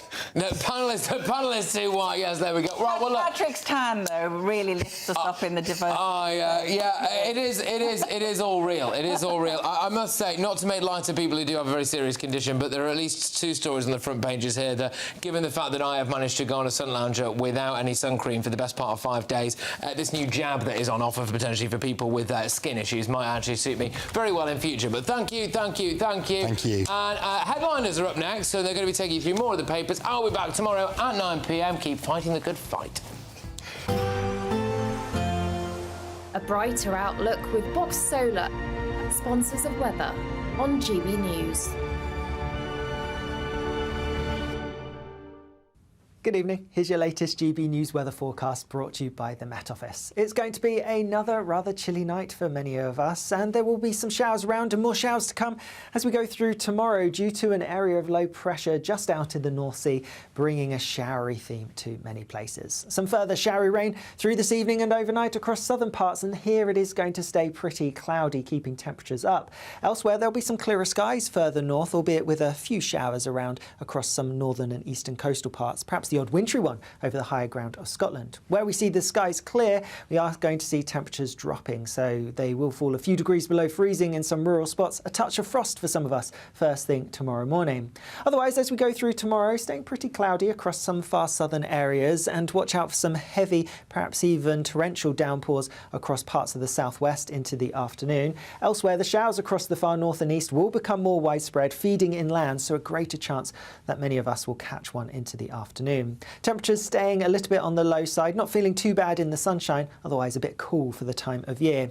Into Saturday, and there will be some showery rain feeding its way northwards across parts of England and Wales. Could be a little bit heavy at times. Also a scattering of showers for northern and western parts of Scotland and Northern Ireland, but in between these two areas, staying largely dry. There may even be some sunshine at times. Sunday brings some heavy persistent rain to some eastern southeastern parts, but temperatures are gradually climbing. Bye-bye. That warm feeling inside. From Boxed Boilers, sponsors of weather on GB News.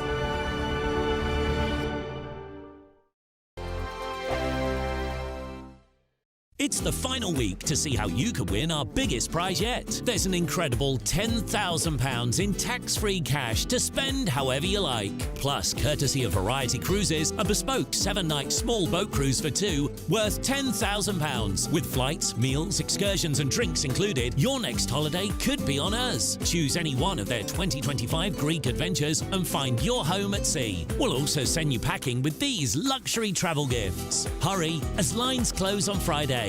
For another chance to win a prize worth over £20,000, text WIN to 63232. Text costs £2 plus one standard network rate message. Or post your name and number to GB04 PO Box 8690 Derby DE1 9TT. UK only. Entrants must be 18 or over. Lines close at 5 PM on Friday. Full terms and privacy notice at gbnews.com/win. Please check the closing time if listening or watching on demand. Good luck. Sir Jacob Rees-Mogg's State of the Nation, Monday to Thursday from 8 p.m. The International Monetary Fund has estimated that Russia will outgrow all advanced economies in 2024. This is in spite of all the sanctions the West has imposed on Russia, in spite of its removal of the SWIFT banking system, in spite of the fact that Germany has almost entirely weaned itself off Russian gas, and in spite of the 50,000 soldiers who have died and the endless resources it has poured into the Ukraine war. So, what are we missing here? Why is Russia going to grow more than the rest of us? Well, it's simple. Russia is willing to make use of its own energy resources to provide abundant supply to its citizens. Increased supply means lower prices, and cheap energy is inextricably linked to economic growth. But since 2008, the United States has grown at twice the rate of the United Kingdom. The big difference is that America has much lower energy prices, while the UK insists on masochistic green policies. But it's no surprise that the Green fanatics in the Scottish government, where they know how to be fanatics, have had to backtrack on their flagship greenhouse gas reduction target. The SNP has committed to reducing Scotland's CO2 emissions by 75% by 2030. Now, the Climate Change Committee has reviewed its policy and advised that the absurd reduction target is out of reach. Can we accept the CCC's recent re-articulation that this Parliament's interim 2030 target is out of reach? We must now act to chart a course to 2045.